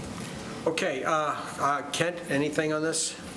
No, like Eileen said, I think it's a pretty good plan based on the location, so I think it looks pretty good. Okay, Bill? The additions, are they going to have full basements, or they're going to be on a slab, or what's the? It's a split-level home, and so it'll have to have some sort of a half concrete structure, I would think. Yeah, I don't have a contractor yet, so I don't have any official building plan yet, but I've already contracted with an architect to help me put together this plan along with the surveyor. So as far as the building materials, it will be a solid ground, except for there's going to be a stairwell that goes down from the upper floor that'll just have crushed stone underneath it, but. Okay. I'm questioning whether we would have to have a waiver of the 40-foot no build. I mean, the house obviously goes into it, but it looks like the addition to the left on the drawing there would be closer to the wetland than the house. Same, possibly, same on the back, on the other side. And the 40-foot no build line doesn't go through the house, but does go through the addition. So they are closer, and we would have to have a waiver for both. Would that be two separate waivers, or just one for this project? Just one for the permitting both? And I think you discussed that when he was in before, whether or not he'd be amenable to that. Okay, right. Yeah. It's only an edge of the house anyway. We do need a waiver. Yeah, but ultimately, that's the side where the driveway is, and we're bringing in the driveway below that. That's closest to where the wetlands are. And so even though the structure's encroaching a little bit, we're actually pulling back the impervious surface there, and we're taking away about 250 So square feet. you're saying you're removing an existing driveway from the 20-foot zone that we have? Yes, about 250 square feet of driveway we're taking away. Yeah, so that's more to the point, actually, sure. Okay, that's it. The only question I have, Dan, is if you have to stockpile materials, are you thinking as you face the house, you'd stockpile it on the left frontish area? Yeah, if we had to, we could use the front yard, the furthest point away on my property from both wetlands. Okay, so that's the obvious place for it? Yeah. That's why we put the limit of work hay bale line. Sure. Yeah, okay. Yeah, I'm in favor of granting the waiver of the 40-foot, given he's actually removing impervious surface from the 20-foot no disturb zone. Yes. Yeah, so I'm good with this. This is a very clear plan, very well done. Thank you. So this is a hearing. Is there anyone, normally we ask for comments from anyone else. Is there anybody, abutters or anyone else, who has an interest in the project at 1 Richfield Road? Nope. Yeah, that fella's shaking his head no. Okay. So the way this would work is, do you think at the next thing we can close and issue the permit at that time? Yeah, I didn't hear a lot of issues, to be honest with you. Tried to address them before we got here. I didn't hear any issues. So we have seen you a few times before. Yeah. My apologies again. We should have gone out to the site yesterday. I went through the agenda, and then I always just gloss over all the ones that are continued automatically, thinking we've already done it. In this case, This was obviously it was unusual. continued, but we hadn't seen it yet. So we'll go see it on the 10th, the day before the meeting. Right. But on the 10th, yeah. It appears from all, Just be in your yard first.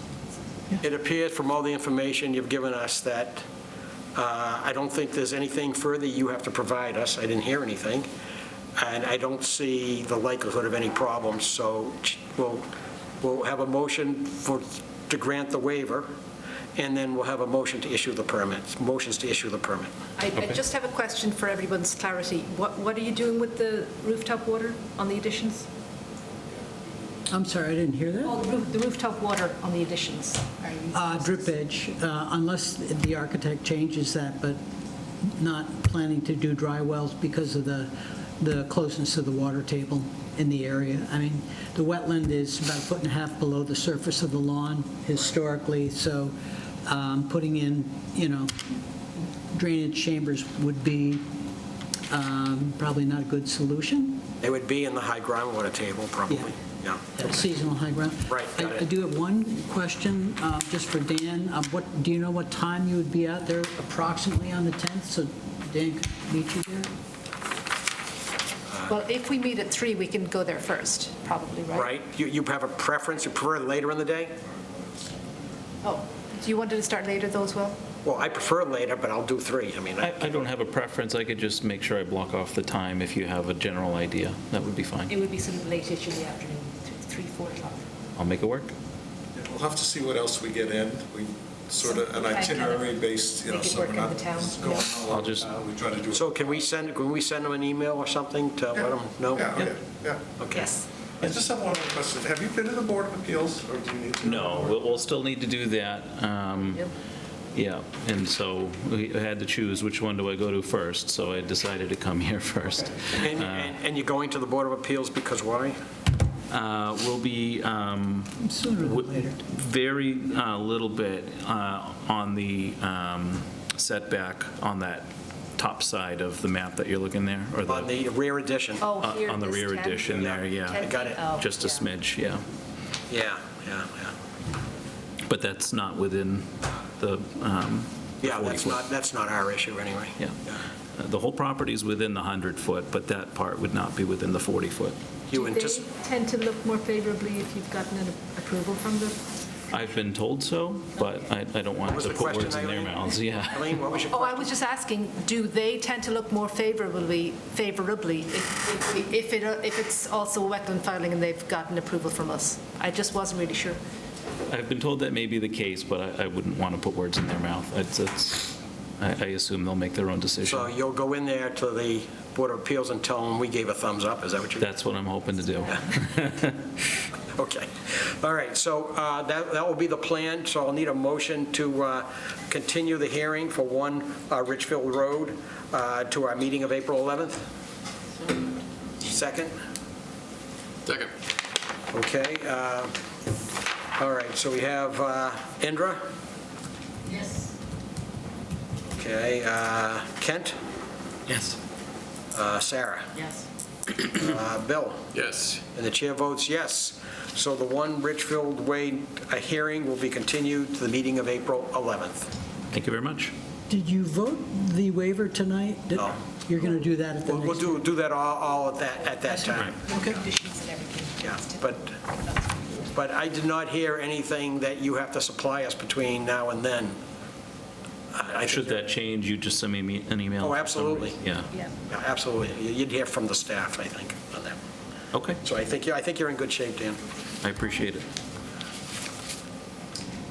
All set? All right. Have a great day. Take care. Have a good evening, please. Excellent staff. I want to say, you have an excellent staff. We agree. We agree. All in favor? I'll pay you later, Marcus, as we agreed. Okay. All right, now, next is a continued public hearing. Did we take any testimony on this last time? All right, so this is a public hearing that we opened and continued. It is a public hearing to take information related to our proposed project for a notice of intent by the Brixmore Property Group. It's for the reconstruction, elevation of a parking lot, and the creation, in response to that, of compensatory flood storage. It's located at 101 Middlesex Turnpike.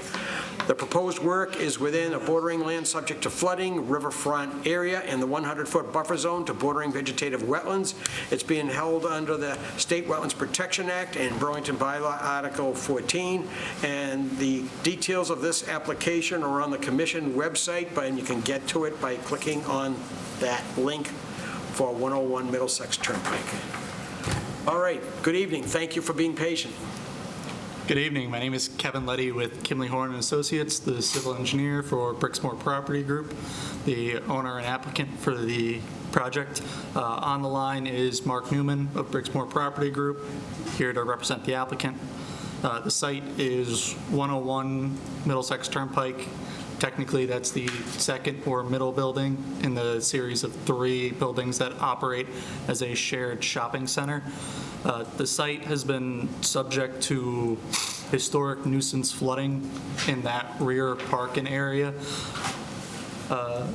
If you don't mind, could you just zoom out a little bit? Yeah. Thank you. That was a bit close. Yeah. All right. Just tell me what you need me to do. Yep. So over the years, the rear portion of the parking area has been subject to nuisance flooding, but it would go down given sufficient time. In recent years, we feel that the groundwater table has risen, preventing effective drawdown, preventing effective drainage of the rear parking area into the existing system that is local on-site.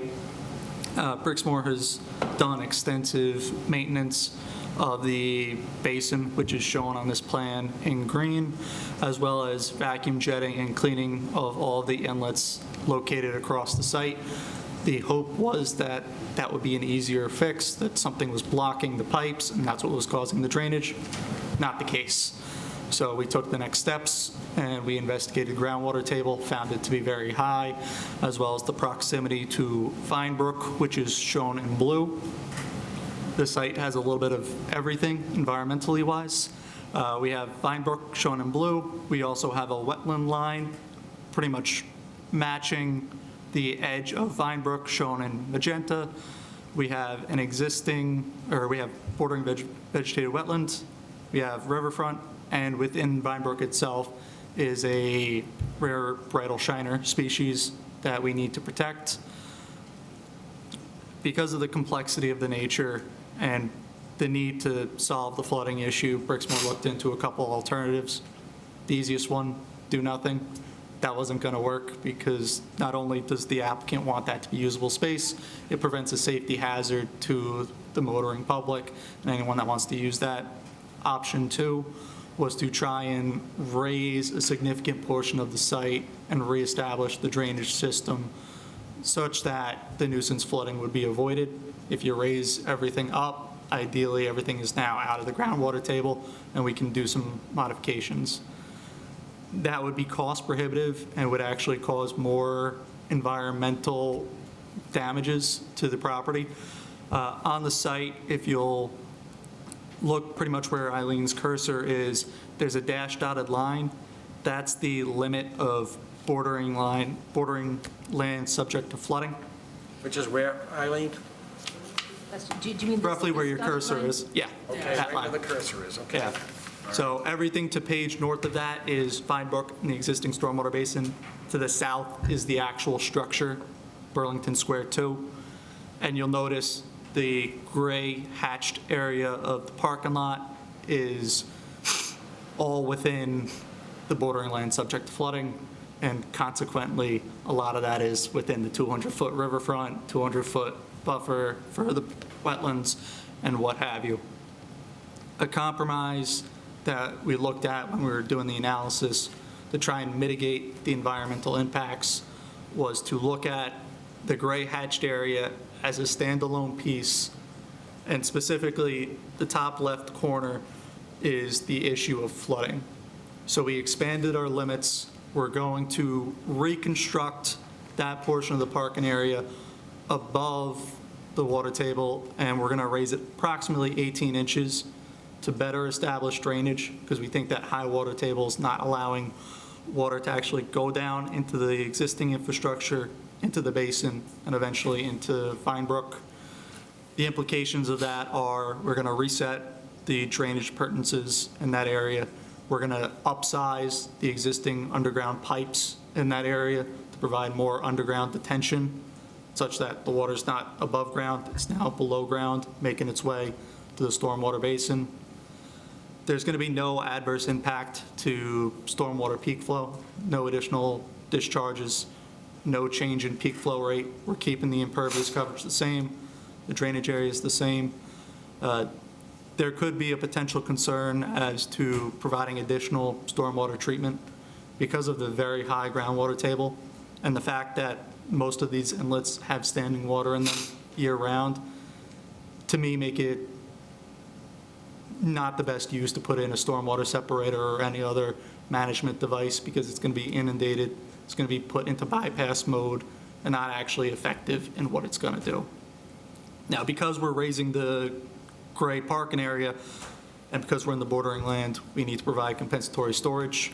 The orange hatched area is the limited green space available on site.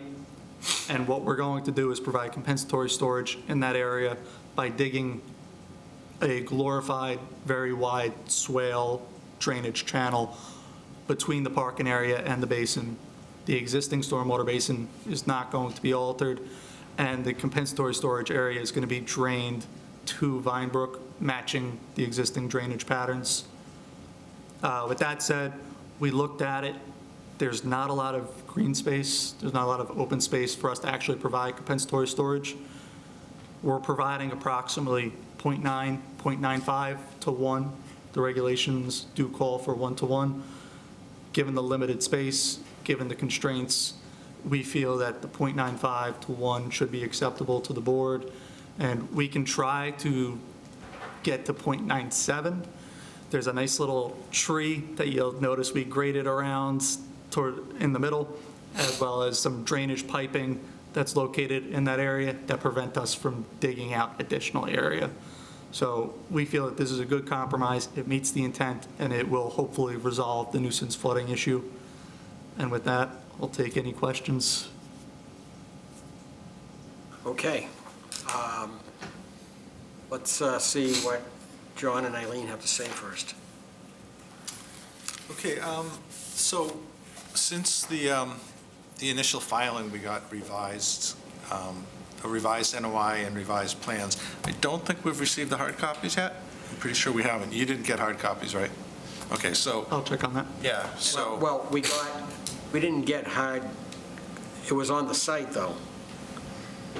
Yeah, 2 weeks ago. 2 weeks ago, these plans were posted Right. that he's showing. Right. No, they've updated them since then. What? These are the They were updated ones? revised. I'm looking at updated ones. Where did I get them? I don't know. Is that updated? It is updated now, but it wasn't updated 2 weeks ago when we continued the hearing. It was. So this is an updated plan, right? Yeah, but did you print that out yourself? Yeah. That's right. He's saying we didn't get hard copies. Okay. Yeah. Okay. You generally get a hard copy of everything. You don't have it. No, I did not get a hard That's copy. okay. They'll Because provide I don't think we do either, okay. So that's just one thing. So, and since, and in addition to refiling with us, the NOI was submitted to the Natural Heritage and Endangered Species Program. So I believe they have like 30 days maybe to issue a comment on that. As was mentioned, so this is bridal shiner habitat. And as Mr. Leddy told me on the phone, they're concerned that potentially by doing this grading and creating flood storage, they could be inadvertently creating habitat or for the shiner, which, you know, they could get in there and get trapped in the grassed area, which is compensatory flood storage, and then when the water goes down, they could be trapped in there and not able to get back into the brook. So that's one concern that I'm sure Natural Heritage will be looking at. The flood storage loss is, that's probably the main issue that you're going to have to decide on. I have asked the town engineering department to give me some sort of comment on that, because partly because it's an engineering calculation, and also because just downstream from this is not only the DPW yard, but also Great Meadow Road, which is in the floodplain. So the road itself is in the floodplain, and I know they're in the process of redesigning that road and trying to, I don't know if they're trying to put in sidewalks, but they're certainly redesigning and repaving that road. So hopefully they'll give us comments on any possible impact that the loss of flood storage here would have on downstream properties. So Mr. Leddy also discussed the water quality improvements, which is one thing that I discussed with him on the phone. Generally, you work in the riverfront area, you're looking for some sort of riverfront area improvement, and on a stormwater project, you're looking for some sort of stormwater improvement. So I'll just bring those up now. There's nothing really proposed for either of those. It has been filed with the planning board as a minor engineering change. So the planning board, I think, will be opening this on April 18th, I believe. So we'll still have another meeting before then. So I would certainly recommend not doing anything as far as issuing decisions until after the planning board has had a shot at it. Additionally, the Board of Health The Board of Health will be discussing it as a result of the minor engineering change hearing with the planning board, so they'll be discussing it, and since they're sort of the instigator for the reason that this whole thing is being done, we should wait and get some feedback from the Board of Health as well. Additionally, I expected comments from the Department of Environmental Protection when they issued their file number. I'm not sure if they've received or reviewed the revised plans and revised NOI as well. Hopefully they have, because certainly it's an improvement on what was initially submitted. So those are just my initial comments. It's quite a few. Okay. All right, Indra, this is, we're looking at the revised plan from the initial filing for filling and compensating on that parking lot. You have any comments yet? Well, I have two concerns here, which John just mentioned regarding the loss of flood storage. And the other thing which I don't see, which also John mentioned, is that it is in the riverfront area, and I don't see any stormwater improvement plan.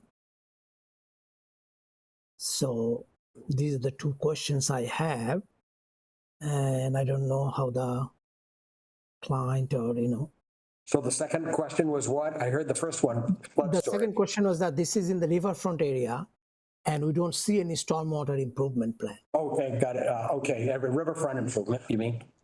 Right. Yeah. Okay, good. Thank you, Indra. Okay. Sarah, what do you got? Anything on this one yet? I've looked at this site a number of times, and it strikes me as an extremely challenging site. I mean, that one storm drain at the upper left-hand corner is continually upwelling and then flowing into this little channel that somebody, or maybe it naturally happened, carved so it can rejoin Vinebrook. Are you confident that just raising things 18 inches is really going to make a lasting difference, especially considering that floodplain maps are about to change in the next year? I just wonder, is this going to be just doing something and then 5 years down the road the problem recurred? Why is the problem happening now and not 5 years ago? Does anyone understand the processes driving this problem and can answer the question, is this a lasting fix? That's one question I have. Also, it occurs to me everyone's talking about loss of flood storage. An obvious way to get a little more breathing room would be to, say, lop off that top row of parking spaces there, turn them back into green space. Right now, no one's been parking in that lot for quite a while, and no one seems to be missing it. Has anybody thought about that?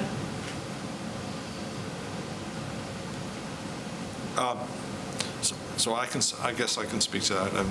I almost expected Mr. Vaughn to be here, because I've raised that with them, and they actually,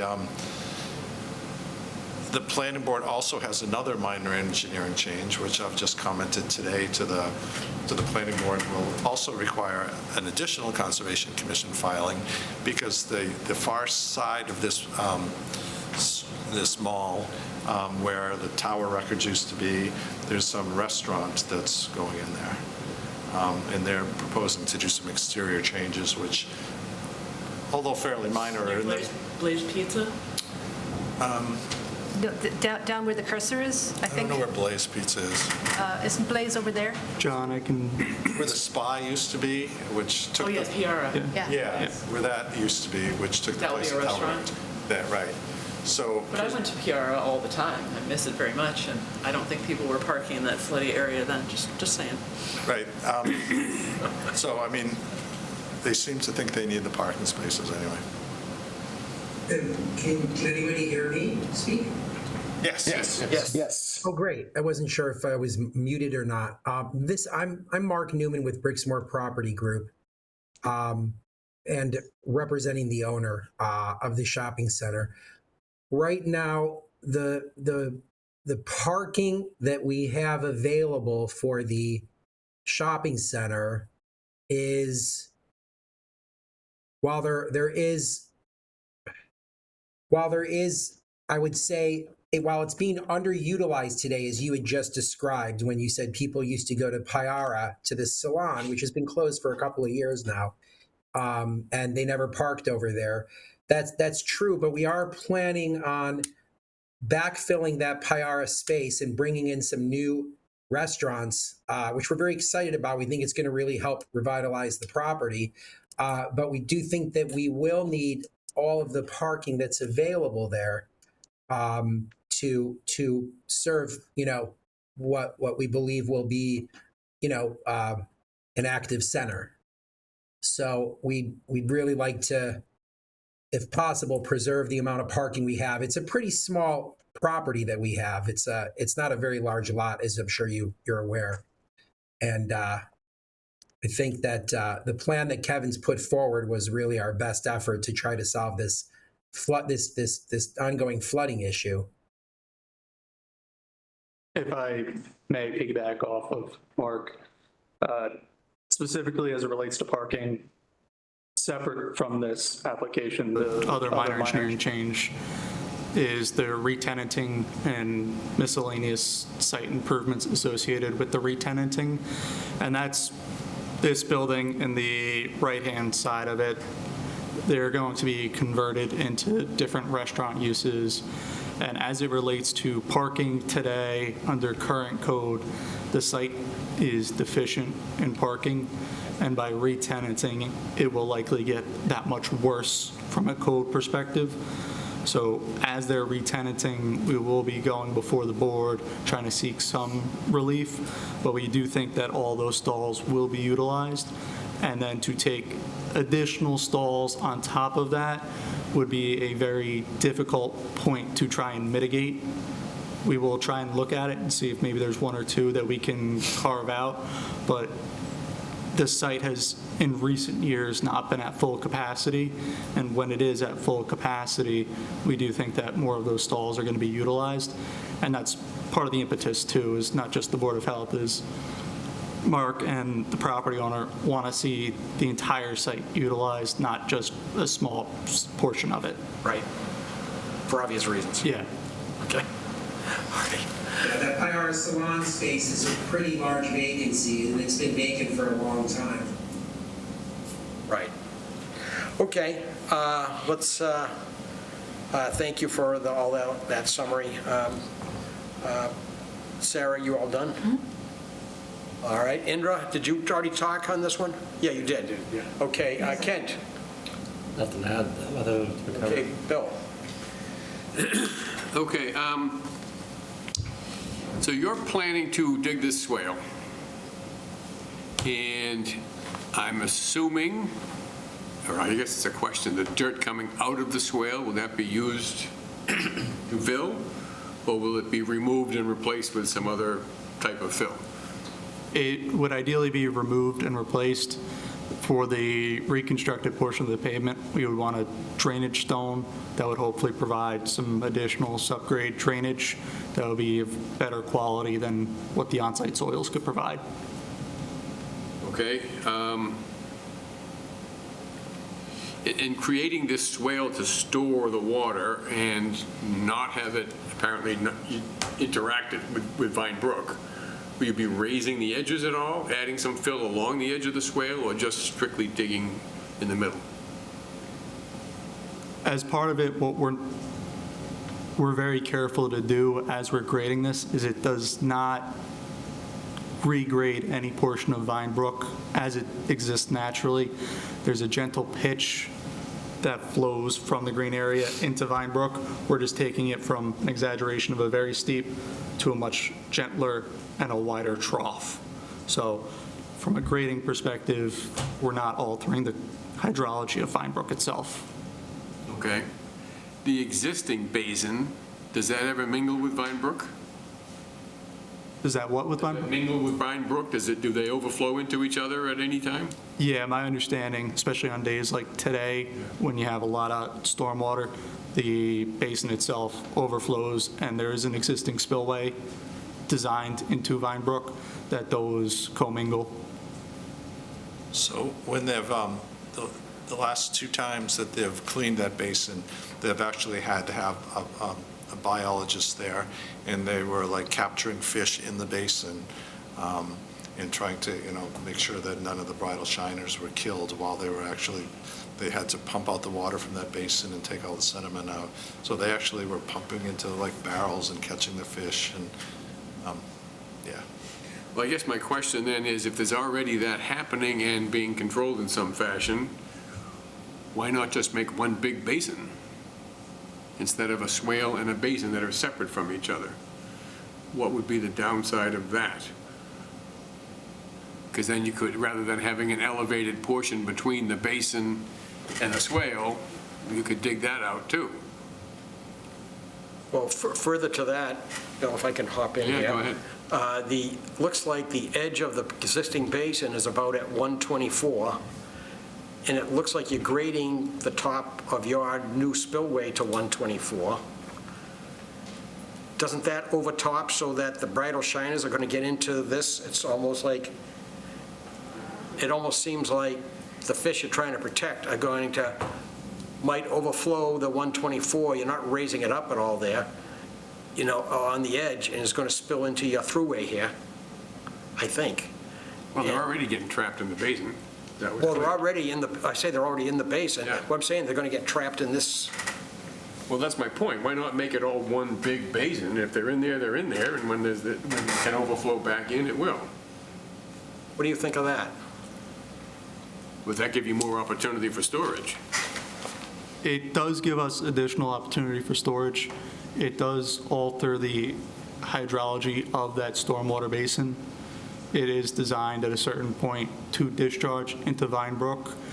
By tapping into the two and making an enlarged basin, I would need to do a deep dive into the regulations to see if that land could actually be used as compensatory storage, or if that becomes voided because of the fact that this basin receives significant amounts of drainage, and because of that, it's going to be naturally full, and because an expanded basin will be full of drainage water, it wouldn't necessarily be able to provide compensatory storage for the flood. That's the impetus for trying to keep them separate. So the elevation of the water may be higher in the basin than it is in the swale? Yeah. Okay. That's an interesting point. Yeah. Because every drain on the property goes into that basin, basically, from what I can see. Yes. Currently, so there's a lot of drainage area and all that parking lot going into that Possibly basin. other properties too. Well, here's the follow-up to that. Isn't your swale likely to be filled with water? Looking at the analysis and looking at the average elevation of Vine Brook, day to day, I don't think it's going to be filled with water when you get a storm event like today. Well, your parking lot is at what, 120 what? It's, the inlet that we're trying to raise is 123.6, and we're trying to raise it up. So, and that get filled up with 2 or 3 inches typically? Yeah. So why wouldn't this get filled up with 2 or 3 inches? So it will get filled up. The idea is that this would have a better drainage path into Vine Brook, and it moves the water from the nuisance condition within the parking area where it is a safety hazard to a place where it can commingle for a little while before it discharges naturally into Vine Brook. And we'll work with John Keeley and Eileen as it relates to some of the landscaping and some of the other items that would need to go along with the actual grading and earthwork associated with digging this out. John, from a regulatory, and Eileen, from a regulatory perspective, is there anything preventing from enlarging the basin to, is there, I understand his explanation, but I don't understand why, if you're lowering existing soil to, by the foot, 1 foot, 2 feet, whatever, 18 inches, why, even if it fills with water, we have had things where compensatory things fill with water. So why would this be any different? Looking at the parking lot being filled with water so much, it likely will be filled with water. You're just taking that water and moving it over That's my there, point. hopefully, yeah. That's why I like your idea. I think if you dug much deeper than what they're proposing, you're going to be in the groundwater. Yeah, but you're going to have some kind of a berm between the existing basin and the swale. to keep them as two separate bodies. Right. And I'm just saying, remove the berm, make it one big body.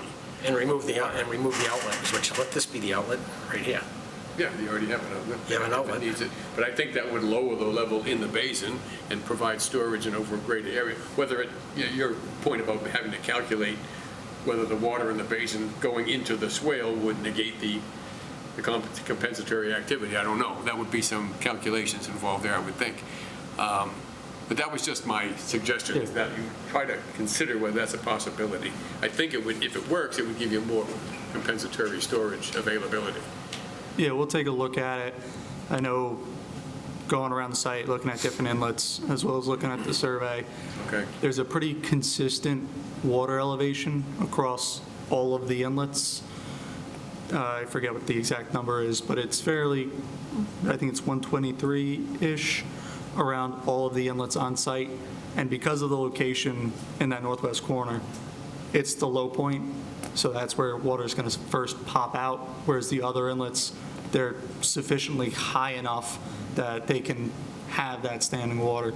Providing that additional excavation for the basin, I'm not sure if the amount that we can actually achieve by expanding that basin would be enough to lower it in an appreciable amount, but we can certainly look into it and see what the preliminary numbers tell us. Yep. Okay, great. You mentioned in the literature here, and some point that might have even been stated, that you feel that the rise in the groundwater table has risen since the pumping has stopped from the town water supply wells there. Do you have any data to back that up? Anything that shows that true? Is anybody else seeing increased flooding as a result of that? My understanding is this flooded long before they stopped pumping. So there was a report by Sanborn Head and Associates, a hydrogeologist, that looked into the monitoring wells in the area, and their result recommendation observation was that as those wells got turned off, the groundwater elevation increased by approximately 1.7 feet, and that has played a part in this. I don't think we're denying the fact that this area was subject to nuisance flooding before.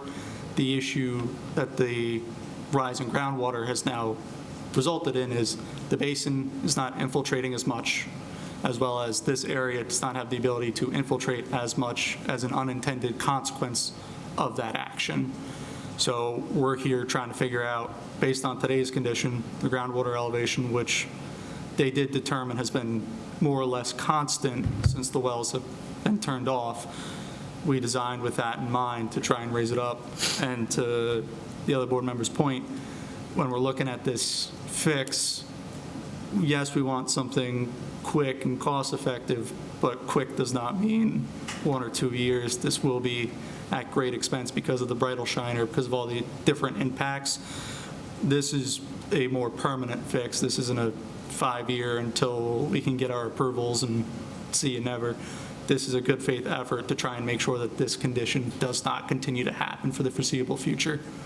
So I just want to put That's that a out good there. lead into my next question, is because in the foreseeable future, we see a change in the definition of the flood zone elevations coming in. Is that going to negate a lot of the work you're trying to do if the flood zone gets raised? Are you designing for that new increased flood zone elevation that's coming? So we are aware of the new flood zone elevation, and most of the site, Burlington 1, 2, and 3, is already within the existing flood zone. When they raise it, the existing structures will likely now be within that new base flood zone. That's something that the applicant is looking at on their own end to see what do they have to do for their buildings to make sure that they're safe, let alone the ancillary portions of owning a site like this. We are aware of it, and we did look at the floodway. The floodway for this is actually located within the well field portion, probably about 200, 300 feet north on the other side of Great Meadow Road. That's the area that's most subject to flooding. Looking at the flow path to get back here, there will be an increase. I don't know if it is as significant. To me, initially, it looks like an ineffective flood area that really is going to hold and detain the localized drainage, not necessarily receive a back surcharge from the floodway. So the objective of this design would be to manage the flooding associated with this direct area, not necessarily all of that within the floodway. So you think this would still hold up? Yes. Under the change? Yeah, under the change, I think that this will still be a solution. I just wanted to make sure you had considered that. Yeah. Am I done? I'm sure you're aware of the upcoming Mall Road, redevelopment, and your property is mentioned sort of prominently in that consideration for the future. So I don't know how much of that potential future stuff, of course, they're talking years in the future for that, might become relevant in all of this whole segment of your property. But keep your eyes on that. Okay, that's all I have. We have been. We've been in consultation. Burlington's done a great job of reaching out to us as an owner in the Mall Road corridor, and solicited our input on their proposed rezoning. So we've definitely been in touch with Melissa and the whole team. Yeah, great. Melissa does a great job at keeping everybody informed. It's really the best way to handle these things. Has the most lasting impacts then when you've got buy-in from everybody. Yes. Okay, good. Thank you. All right, thank you, Bill. Have we, John and Eileen, have we looked at the foot-by-foot compensation of this? Did they present that information? They do, I'm sorry. Yeah, there's a table on there. It's actually, unfortunately, in cubic yards, not cubic feet, and it really needs to be converted. The DEP, the NOI form has a place to fill that in, and it wasn't filled in. It's foot-by-foot elevation is needed, a clarification is needed. Yeah, so we do have the foot-by-foot breakdown. It just should be in cubic feet. Okay. Okay. Do you want them to update the NOI form too? Yeah, I already talked to him Oh, on you the did. phone. Okay. Yeah, The second thing is, are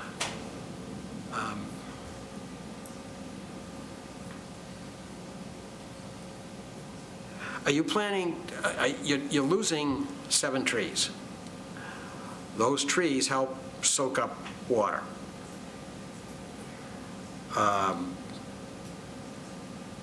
It seems to me that the amount of water you're going to be dealing with because of losing those 7 trees that are kind of operating close to the water table is going to be a detriment to this. You're going to have more water to deal with. Have you thought about that at all? Yeah, we looked at the 7 trees that we were losing within that compensatory storage area. It is our intent to try and provide some type of replacement. We haven't worked out the exact details. Would it be on this site, or would it be on a collateral site?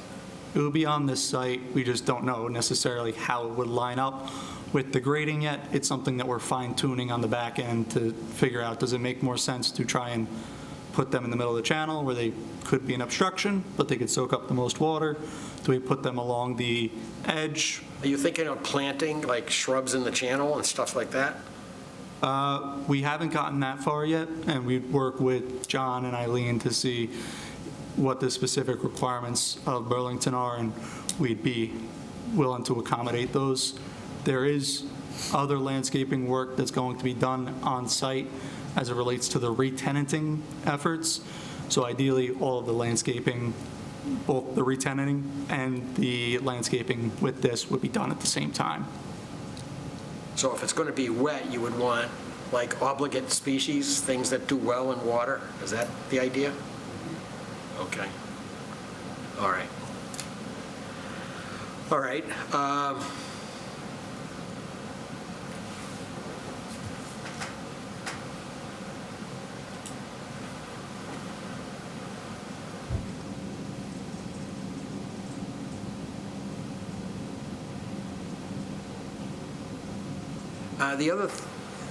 The other thing is I wanted to respond to, You said in a previous response that you think the groundwater elevation or the water table elevation is higher than it has been?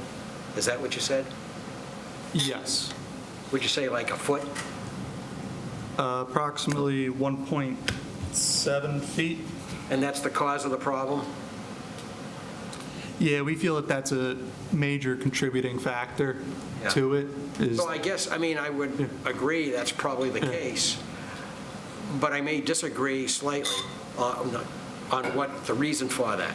And that is that I can tell you, I looked at the pumping tests for the wells. And in the 50s, they did a pumping test of well 3, 4, and 5 at the north end, which they have shut down a couple of years ago, or more than that. And the effect of when those pumps were on was there was a cone of depression that was like 3 feet at 100 feet out.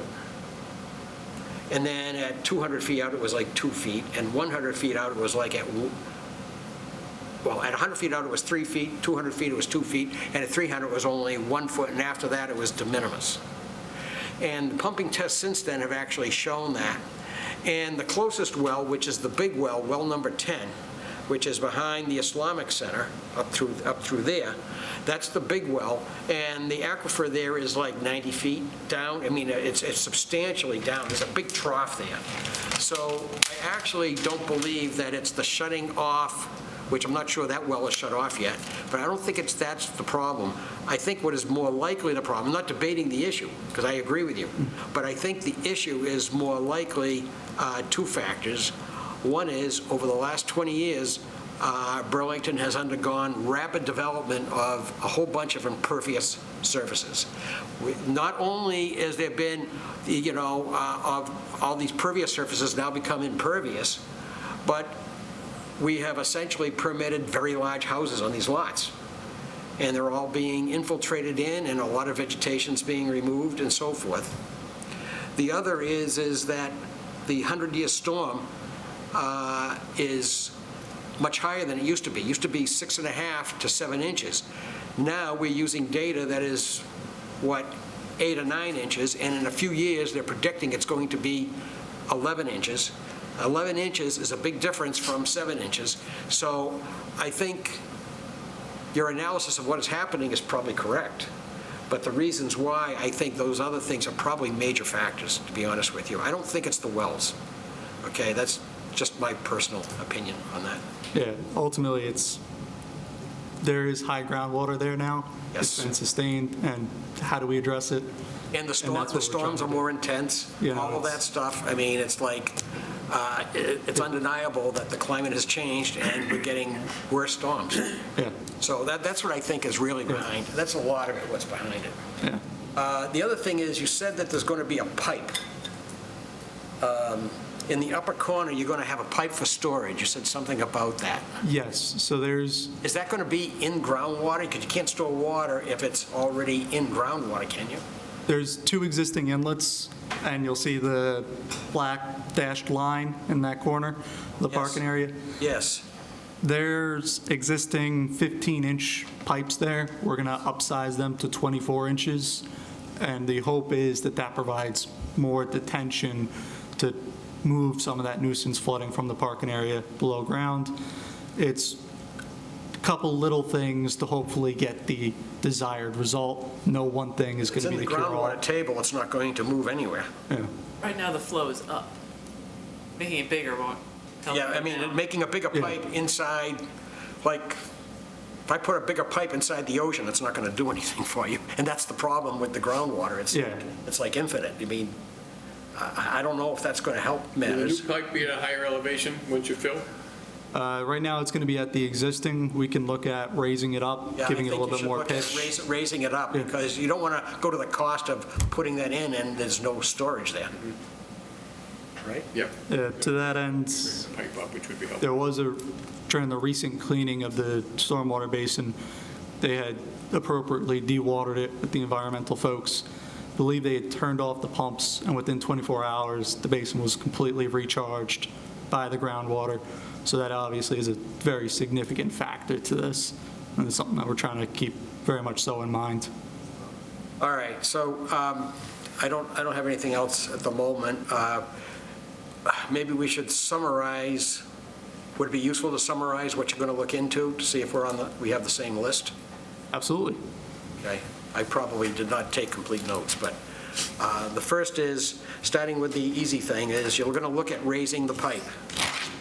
Okay? I remember that one because we just talked about it. And you're going to, in development is the plan for planting trees and shrubs and where they would be. I don't know, I'm not expecting necessarily you might have something by the next meeting, you may or may not, but keep it on the list. You're going to convert the cubic yards to cubic feet on your table.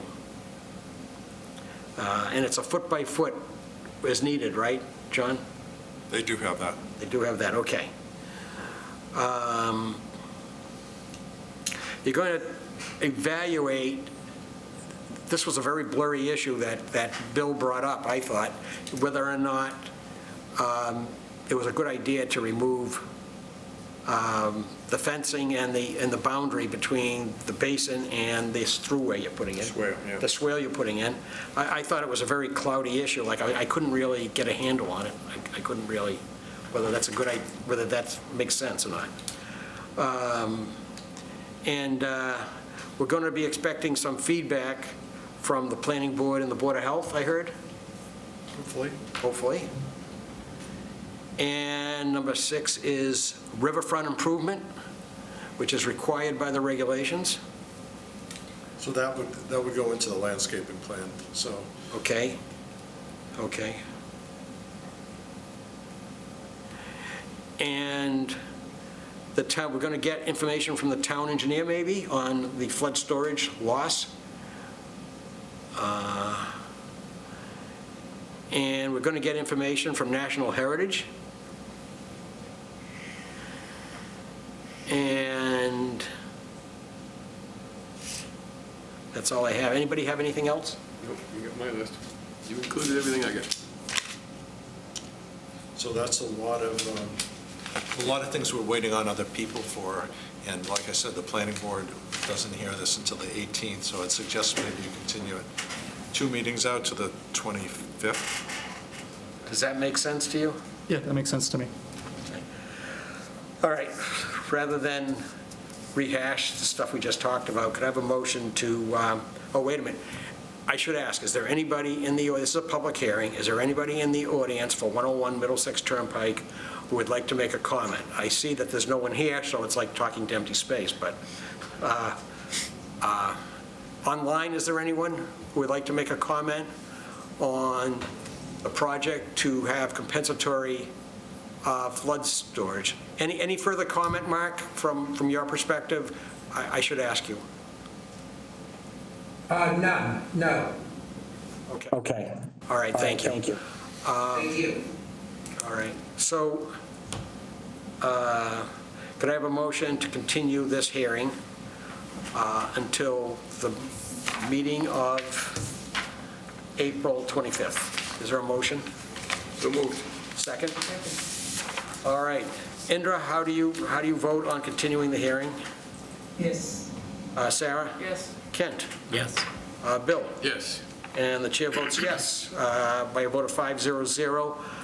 This hearing on 101 Middlesex Turnpike is continued to April 25th. Hopefully all these details will come together, many of them at that time. Thank you very much for all your effort on this. I think this has been a substantial effort on your part, sir. Thank you. Thanks. Thank you. Thank you, Mark. Good to see you. Okay, so we'll see you in about 4 weeks, that sounds like. Sounds good. I'll see you then. Okay. Thanks. Great.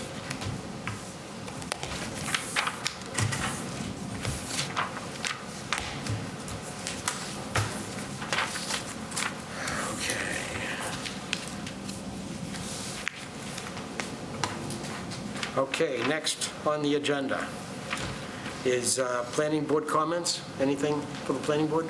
No. Subcommittee and staff reports? No. Other business? I have something to raise about, just to see if, okay, let me explain what it is. So Nuria, the gas station rebuild at 59 to 61 Middlesex Turnpike, I'm just going to share the plan so I can explain what I'm talking about, just to see whether we need to make this something, or we can just have a chat about it now and that's it. Is this a question, Eileen, of whether this should be a minor engineering change? Basically, yeah. And vote it yes or no? Whether we need to even vote it? Yeah. Okay, so please continue. That's basically what it is. Okay, so in the course of installing the drainage system, this, I don't know if you can see it, this catch basin, no, one of these two catch basins, I just don't remember which one now, possibly this one. It got installed about 1.5 feet closer to Vinebrook than it was really supposed to. So that caused this bit of curbing to get pushed out a little bit, but not in a straight line, but it just did a kind of a, it got tweaked out. So that means that there's actually now approximately 180 square feet of impervious closer to the river than it was supposed to be. Is it on the bank? Well, no, this is a very steep bank.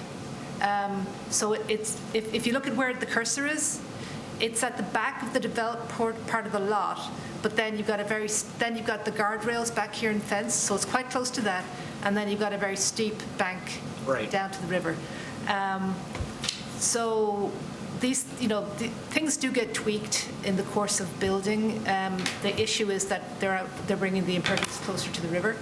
One thing that they wanted to point out that they think is now, they'd like to point out that they think it's it might balance the impervious, is that down here, they've got a little patio that they were going to build, and they've now proposed to replace that impervious patio with a stone base and a gravel base, and then put some artificial turf on top, which they claim is entirely impervious. So it is plastic, but it's impervious.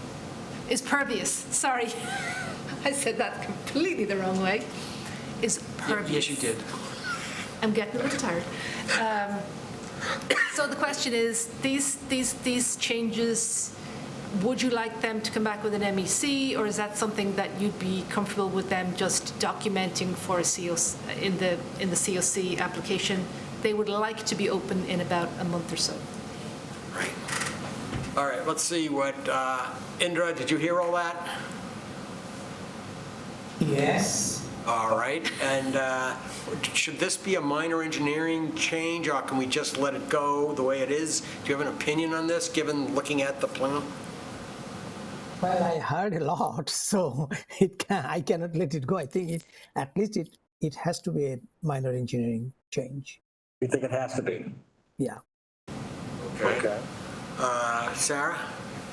What's the point of this plastic turf area? Is that the patio? Who's going to want to sit in a patio with Middlesex Turnpike roaring by you? There's no They serve land there. food in there. They're gonna have picnic tables and stuff like that. Yeah, a couple of picnic I don't tables. think it's going to be a real hit. No, it was, Their hot dogs are.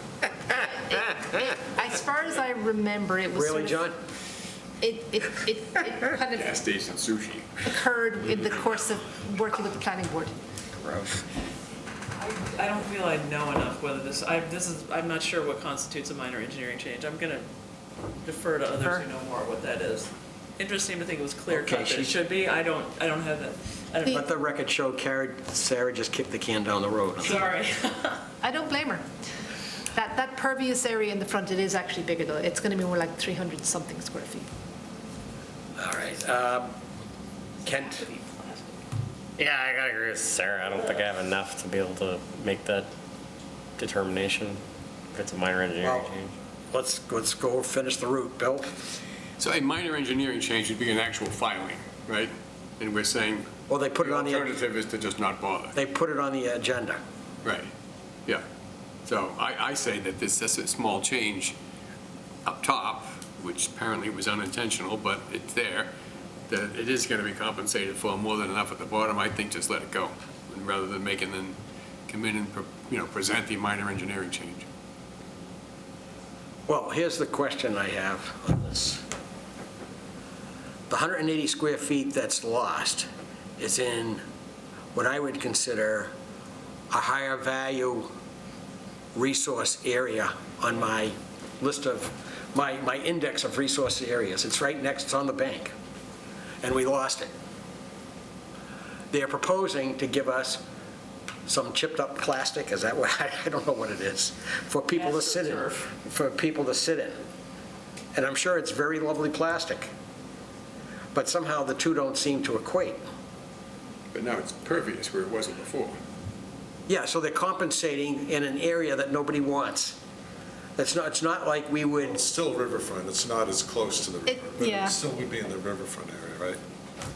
I think, they're trying to give us something. It was inadvertent, and I've just pulled up the landscaping plan.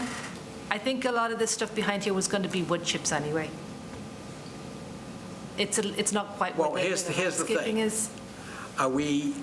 Is there any possibility of them giving something back on the right-hand side of that plan? Say it again? Giving something back on the right-hand side of Is what? there any impervious surface on the right-hand side of the plan beyond the store that they could give us? On the back? right-hand side over here? Yeah. No, that's all either planted back there. It's all building already, right? Or the building is, it's another very tight site, and they're building out a lot of it. It already was.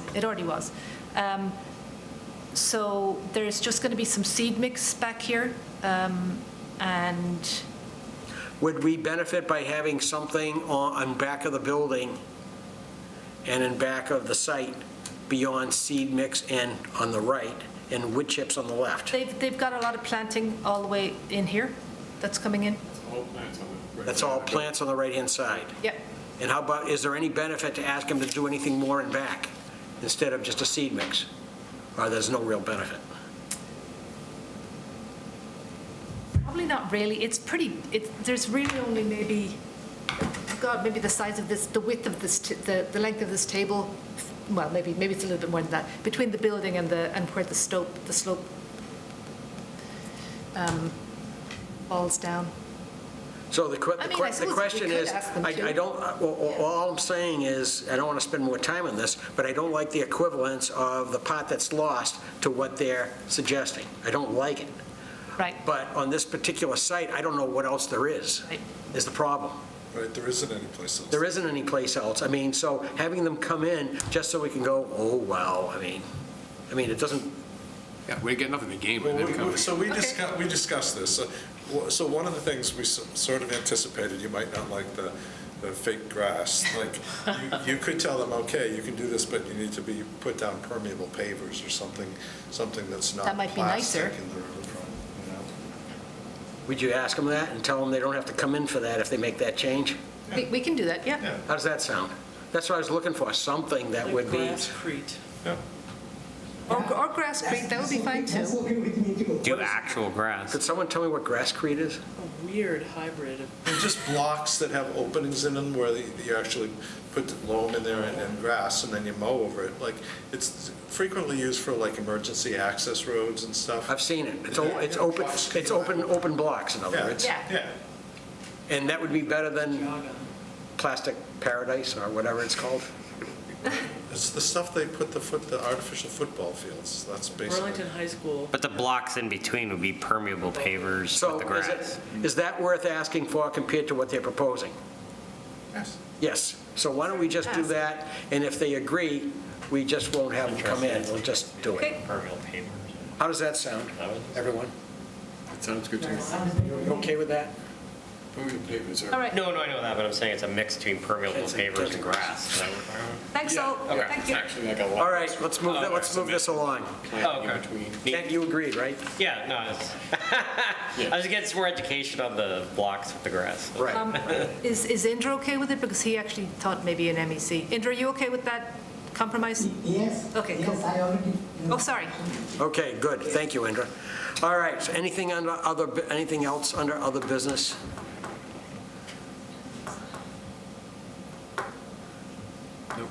No. Upcoming meetings, next meeting is April 11th, next meeting after that is April 25th. If there's nothing further, I'll entertain a motion to adjourn. So moved. Second. All right. Indra, how do you vote on adjournment? Yes. All right, it's past bedtime, right? Okay, Sarah? Yes. Kent? Yes. Bill? Yes, and remind everybody to vote a week from Saturday. Yes, and the chair votes yes by a vote of 500. This meeting of the Conservation Commission is adjourned.